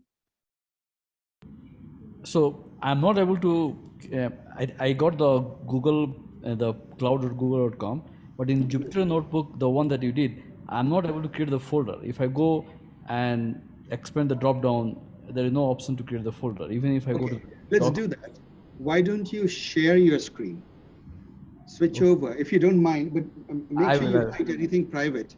Don't keep anything private on your screen, and then share your screen with us, and I'll guide you through. So now what you do is you're already in a file. You have successfully managed to create the file. So I am here, right? And I want to create a folder. Right. So how do I create a folder? New folder should. Give me a second. So your thing is, I need to move your screen around. On the right side, I see a new exactly. button. Yeah. But you click on that. But right now I'm the document, right? So I want to create a new folder. Yeah, yes. So why don't you click on the new, and do you see folder there? Okay. Folder. Now you have a folder called untitled folder. Just click on that and click on rename. Rename just above it. Just above where you rename. Yes, your mouse was there. Rename and rename it to whatever you want. Right? Okay. And by the way, these are very basic. Gradually, you learn some powerful ways of quickly doing all of these things. Now go into lab 1, click into lab 1 and go in there. Now, again, go to new, Python 3. And there you are. Now what you do is where you see the word untitled, you see at the very top untitled. Yeah, click on that and just put whatever name you want to give. Say first steps. Yeah, that's right. That is good enough. And so there you are. Okay, got it. Are we together? So I will share my screen now. And remember, for all of these things, we have, like, for example, Kyle was stepping in to help you. People are eager to help you. Just take their help. Which screen am I sharing? What are you guys seeing on my screen at this moment? GCP. Excellent. So once you create that, you'll have to create a little project for yourself. You know, at the top, you will have your projects. You can do a new project. Go create a project for yourself. So I'll create a project. Let's say one more project. I will call it First Steps. Did I spell it right? Yes, First Steps. I am creating this project. And of course, when you create or use GCP in the beginning, you can use your credits. Actually, since I use GCP for production, a lot of massive production, I've forgotten some of the, what are the rules they will apply or how they will tell you that you're about to use up all your $300 credit. Hopefully, it is automatic. Right? Once you have the project, now you can go select the project. What you do is you can go to the project. We are here. Once you're in the project, have we all reached this part, guys? Created a project called First Steps in GCP.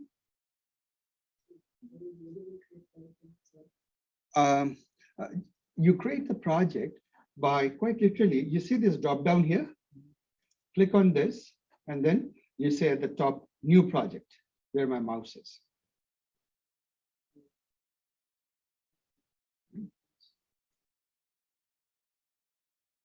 And once you do that, just go enter the project. From the drop down, select that project. You can switch between the projects simply by selecting them. And typically you end up having many projects for different purposes. So just create a project like this.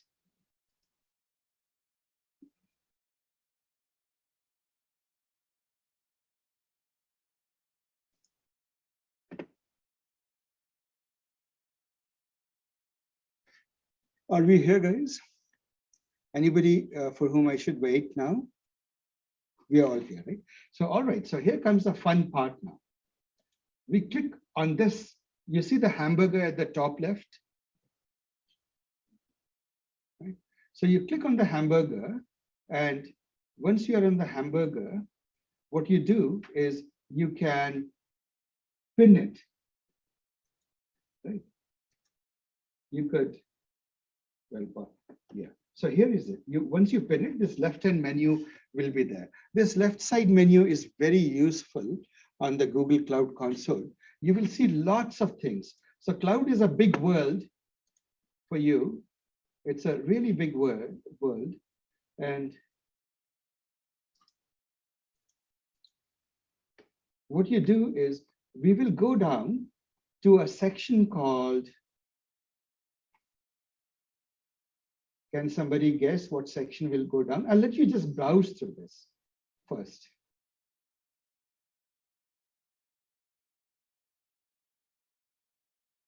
Do you find a section called artificial intelligence?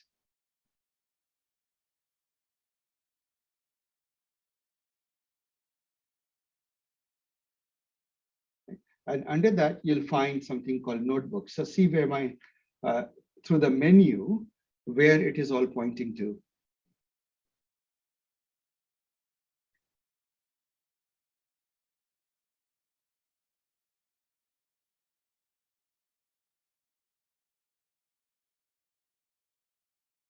So far, so good, guys. You can click on this, or alternatively, there's this very powerful search bar at the top. And so because we are talking about notebooks, you can just click on notebook, right? And then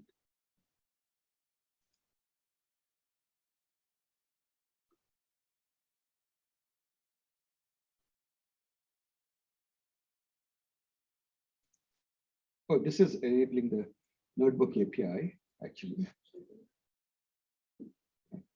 So, sorry.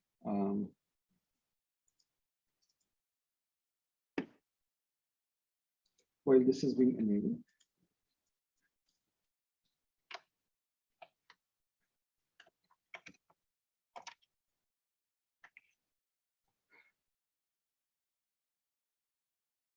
So you will find that if you type the word Jupyter, there's a lot of documentation and tutorial. Visualizing, like this is again, big data stuff. Visualizing BigQuery data in Jupyter Notebook, Dataproc Jupyter Notebook is very, very instructive to read through some of this documentation.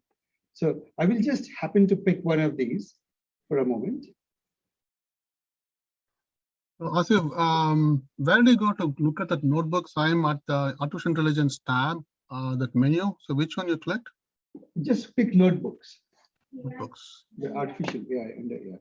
Just click notebook, and then you'll go through some steps. Actually, I'm thinking that for today, maybe it's not necessary because I should probably create a video of all the steps because there are quite a few steps we are going through. So let us do something simpler. Once you are in this, you have a Google account. Let's do something simpler. And for this, I'll create a proper video so that it's easy. So go to collab.research.google.com. And we will do something even simpler. Here, you're going to collab.research.google.com. This is actually a free notebook service that GCP gives you, Google gives you, And you can do most in the early labs of this workshop in the Colab. Colab is actually very good. And there is a free version and there's a paid version. If you give $10 a month to them, they'll give you slightly better, more powerful machines behind your notebook. Right. So let's go first with Colab for today, because today we are doing some very basic stuff. Okay, are we all here? Are we all seeing this? Yes. Yes. So click on the new notebook. And when you get a new notebook, you again have a Jupyter notebook. So for example, you can do a text section in which you can say, for example, first, now I have to turn sideways to see. Oops.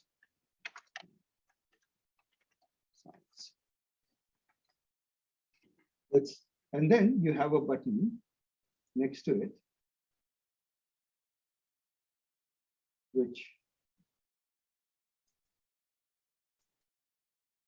I'm trying to figure out why it is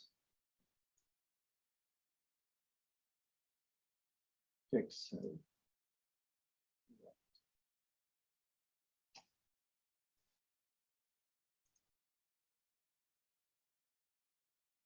So you can do double click to enter or to edit, double click, yeah, to enter or edit, and then you can hit enter. It will go, it will keep doing the normal things. You have a run button next to it and so on and so forth. So you can again do the same thing. X is equal to, I'm sorry, I have to bend back that way to see what it is, but this is very basic, is equal to 40. And so X plus Y, you can do, and you get the result 17. Now, this was supposed to be a markdown cell.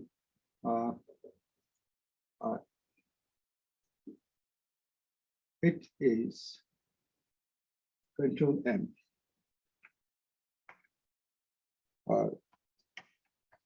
Sorry.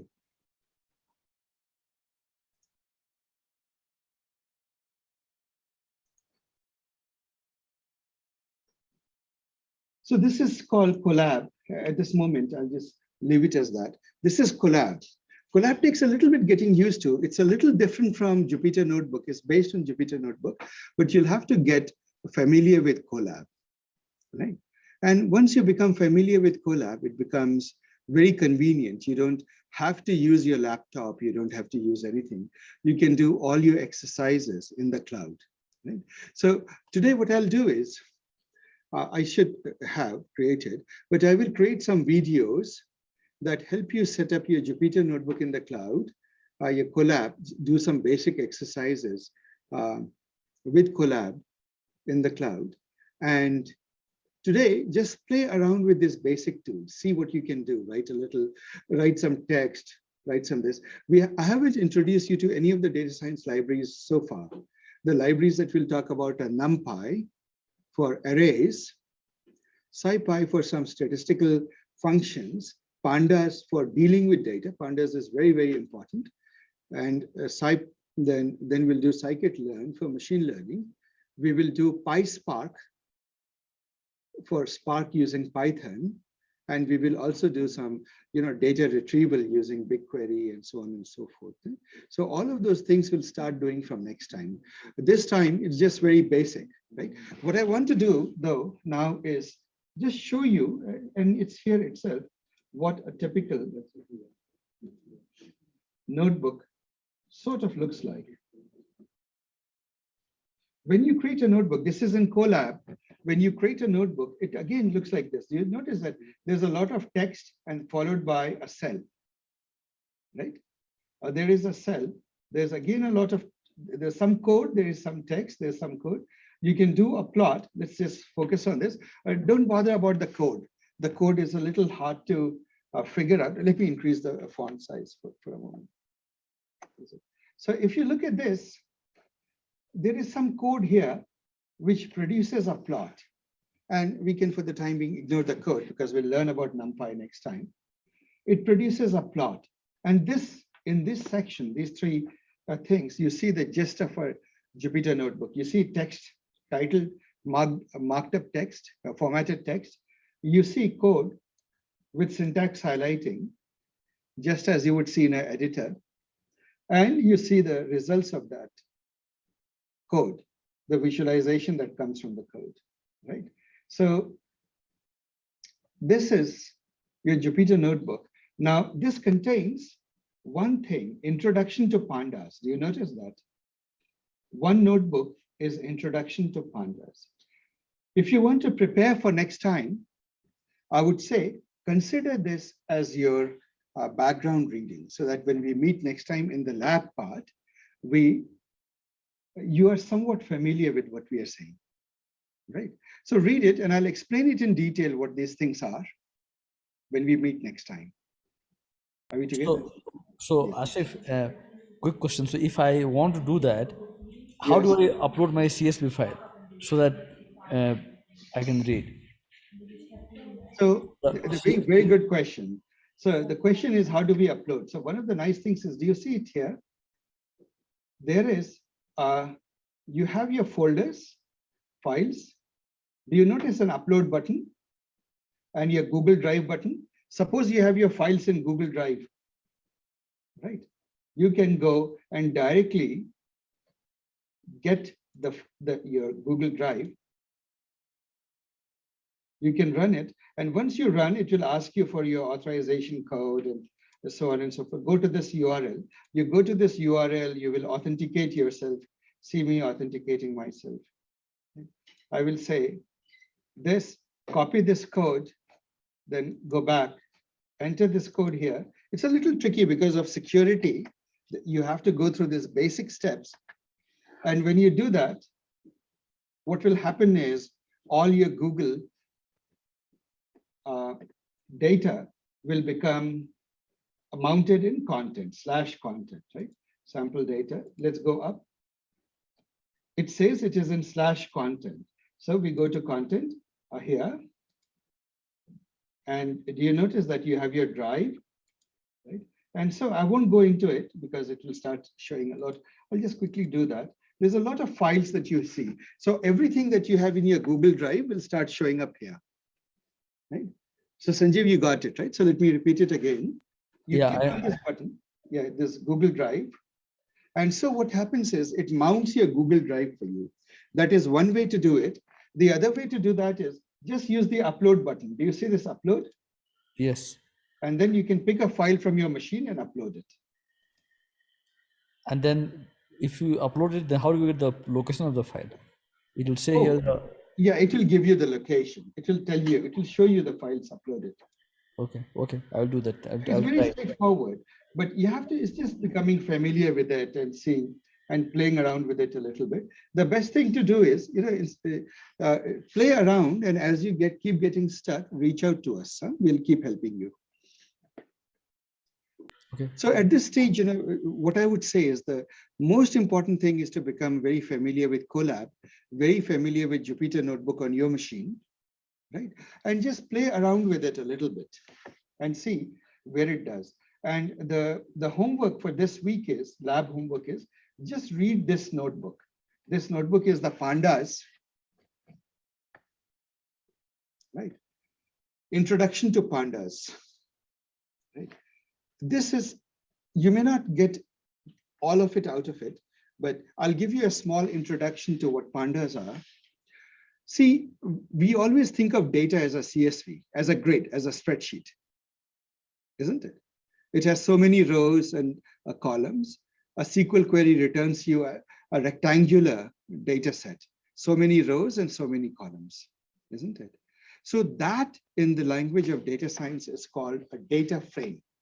This language, this data frame word is everywhere. Anytime you deal with data these days, the right terminology is data frame. For example, Spark, when it talks about big data and gets it from the database, it calls the retrieved data a data frame, right? Or data set or something like that. In the world of R and Python and Julia, in the world of data science, data frame is the fundamental data structure. Every data, once it is represented as a data frame, you're ready to do data manipulation on that data. Are we together? Now, the data frame and its manipulation is done conveniently using a library called Pandas.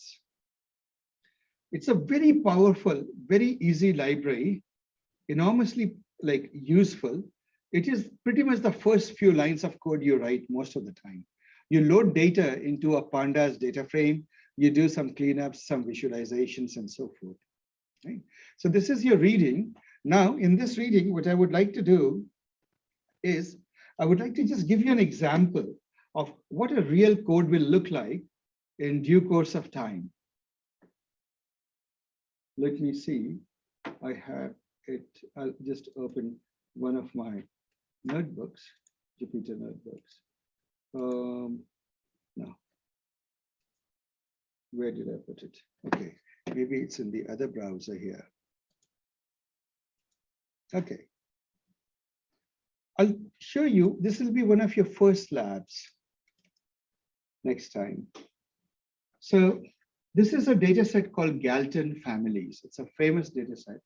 And one of the milestones in this data science journey at some point, it's a rite of passage. Everyone, when they learn data science, they deal with these data sets like IRIS data set, the Galton data set, and so forth.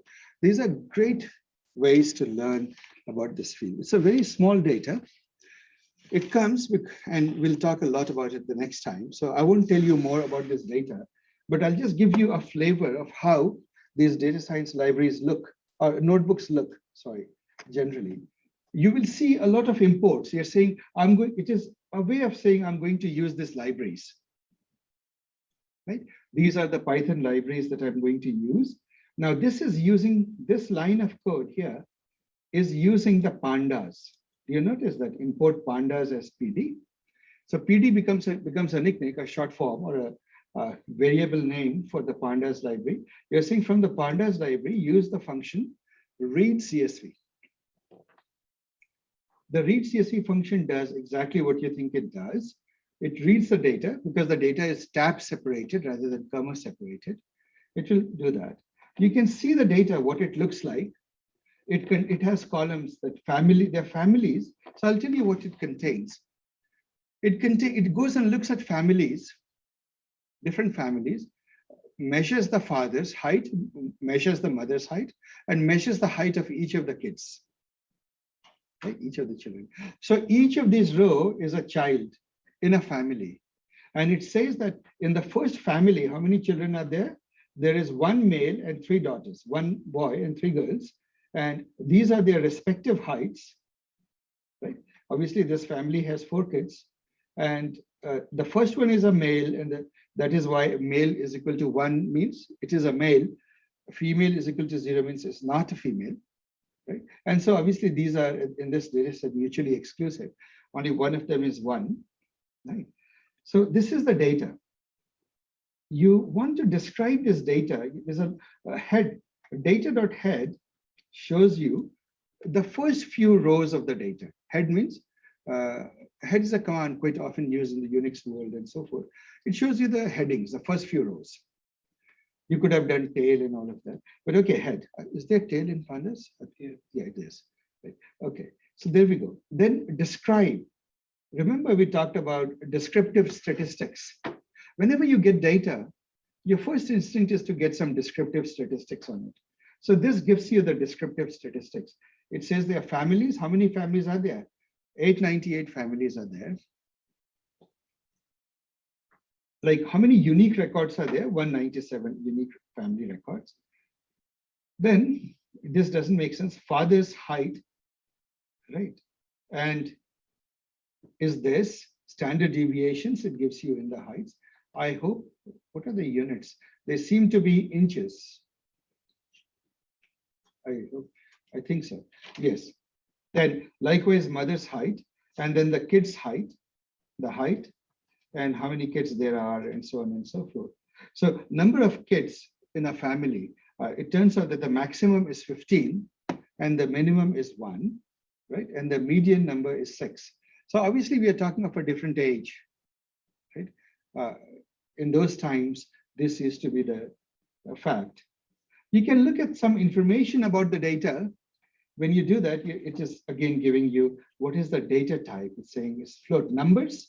Objects are strings, like the gender is male or female, isn't it? So it's a thing. Are there null values in the data? We'll talk about all of this later. Families, unique families that you can do. Now, the first thing you would want to do is group the data by family, isn't it? Each family's data. So you can group it by family, and then you can do a describe on it. So you will get more reasonable values, more this. So here is, well, more of it. It says, plot out the height, the values of the father and the mother, and kids, number of kids that are there, and the height. So you realize that the center of this seems to be around 70. The center for women is around 65 or 63 or 64, whatever it is. So right off the bat, you look at this data and you can conclude, if you didn't know, that men to be slightly taller, fathers tend to be slightly taller than the mothers, isn't it? In general, in average. And then kids, well, obviously the fractional numbers don't make sense here. This plot is not terribly useful for that reason, because kids are in whole numbers. But it seems that a lot of people are having about 5 kids. Now, height. This is the height of the kids. It is around this value, right? Average height, irrespective of gender. Then this is a bit of code. None of this code you should worry about how it came about, but just look at it. You are just saying for men, plot the heights, and for women, plot the heights. These plots are called violin plots, right? It just looks pretty, right? What it shows you is how many is the frequency distribution of men and women with respect to their heights. And you can see that men tend to be around 68, 70, I suppose it's inches, and women tend to be a little bit less than that, right? The spread. So right away, this gives you, this is data. So what we are doing is we are doing exploring the data. Are we together? You can do, Asif, yes. yeah, I just have a question. So each cell is individual and we cannot get information from one cell to the other, or how does that work? No. So any variable that you have created in the cells above you are available to you afterwards. So it is just like code. Anything you have declared above is accessible to you, but anything below you is not yet accessible to you in that cell. Right? Okay, so we can import it in one cell and that is imported throughout the notebook. Everywhere. Yes, exactly. It's imported everywhere. Pair plots give you a 2-dimensional representation. This is a little more complex, but I'll explain this to you. What it shows, for example, let's look at this. This histogram. It shows that with respect to height, there are 2 different plots of kids who are male and kids who are female. And obviously the men seems to be slightly taller and a little bit more shifted towards higher values. Right.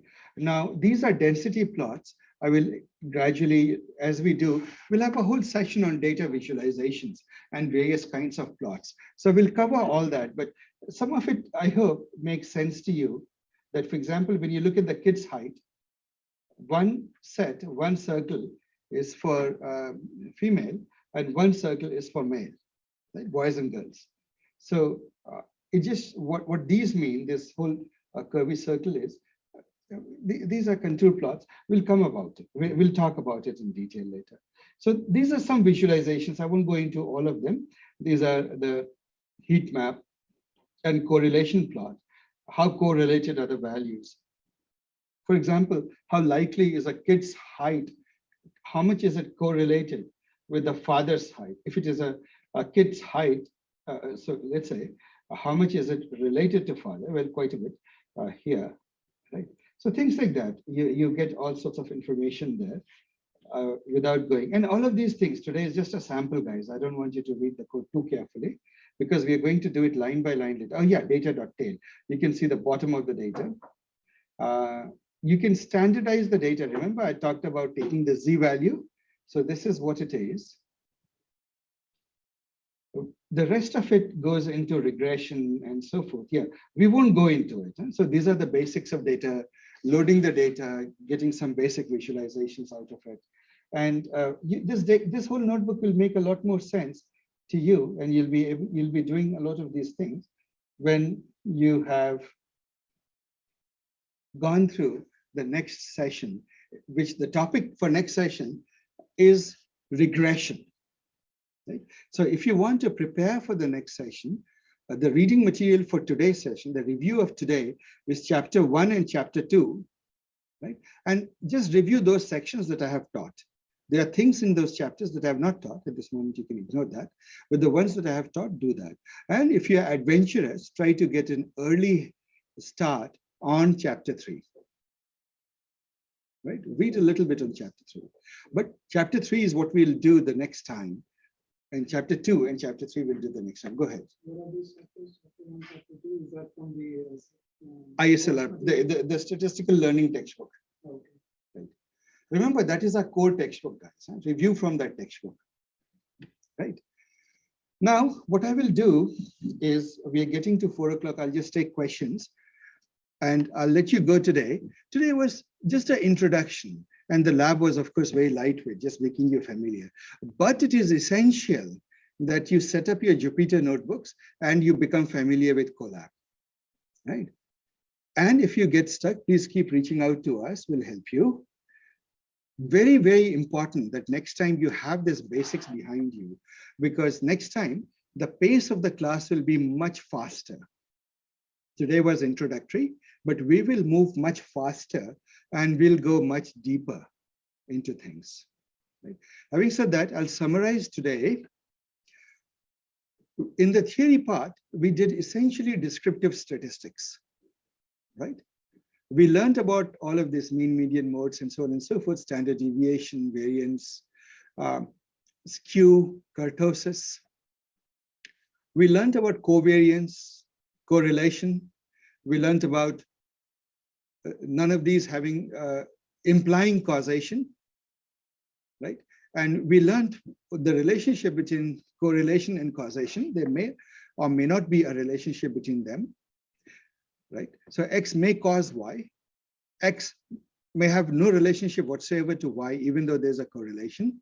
Or both X and Y may have an underlying cause, a hidden cause, right? So this sort of thing. So we did all of that. That is the sort of thing we covered. Then for the lab, we just did some very basic stuff, set up Jupyter and just played with Colab, just did X plus Y is equal to something, right? Basic. We learned that Jupyter notebooks have text sections and they have code sections. Text and code, that's all we need to remember. And when you run the code, it produces output. It may produce a graph, it may produce a table, and so forth. What are we going to do next time in theory? We are going to do linear regression, right? Which is chapter 3 of your textbook, and chapter 2 of the textbook.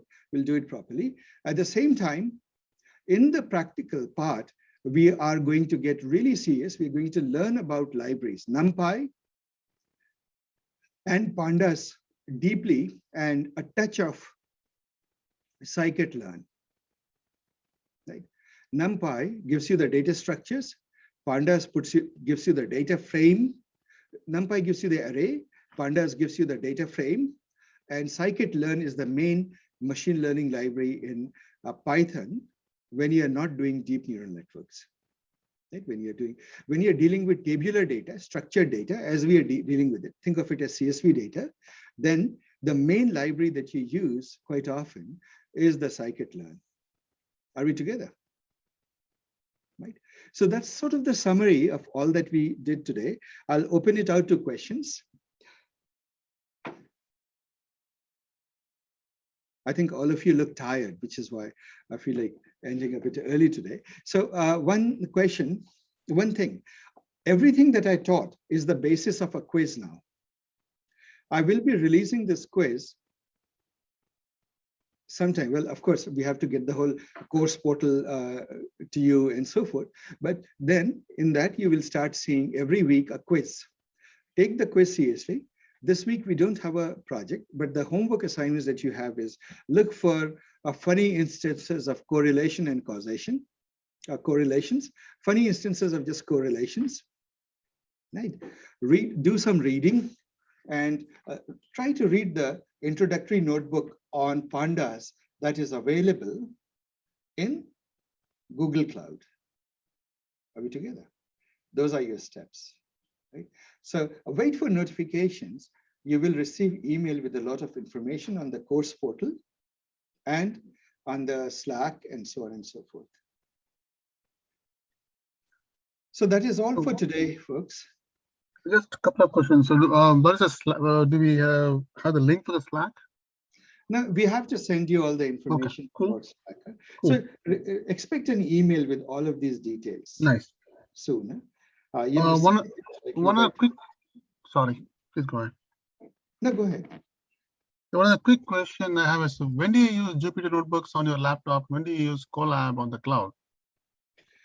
See, the basic rule is if you have a powerful laptop and you have set everything up locally, you can work locally. If you don't have a powerful laptop or you're using your work laptop, you're better off being in the cloud. Okay, got it. So is there a need for GPUs or CPUs are good enough for all of the things? For this workshop, in the course of this workshop, comprehensive data science, you don't need GPUs. Okay. Right, CPUs are good enough. And GPUs you'll need for the deep learning workshop. Different workshop. Cool. Thank you. Thank you, also. Sure. Any other questions, guys? Hey, Asif, quick question. So for the Google Cloud thing, do we need to set it up or Colab is good enough? No, I'll give you instructions for Jupyter, the Google Cloud setup. Google Cloud, we are going to do a lot. Actually, I started out by doing Jupyter Notebooks there, but not yet. First, become familiar with Colab, and then see, Colab will have some limitations. The instance that you get won't be that powerful. Then you give them $10, it becomes powerful. For comprehensive data science, this workshop, Colab is good enough. But nonetheless, I will make you familiar with other workshops, other tools in Google. So for example, you learn to have your Jupyter Notebook in Google, you learn to do Docker containers, and you learn to do things like that. That will come much later in later labs, right? But at this moment, Colab is good enough. And in fact, you can do the entire workshop in Colab. Okay, cool, thanks. Any other questions? All right, guys, so if that is that, let's call it a day. I will see you next week. Let's start our session on time at 10.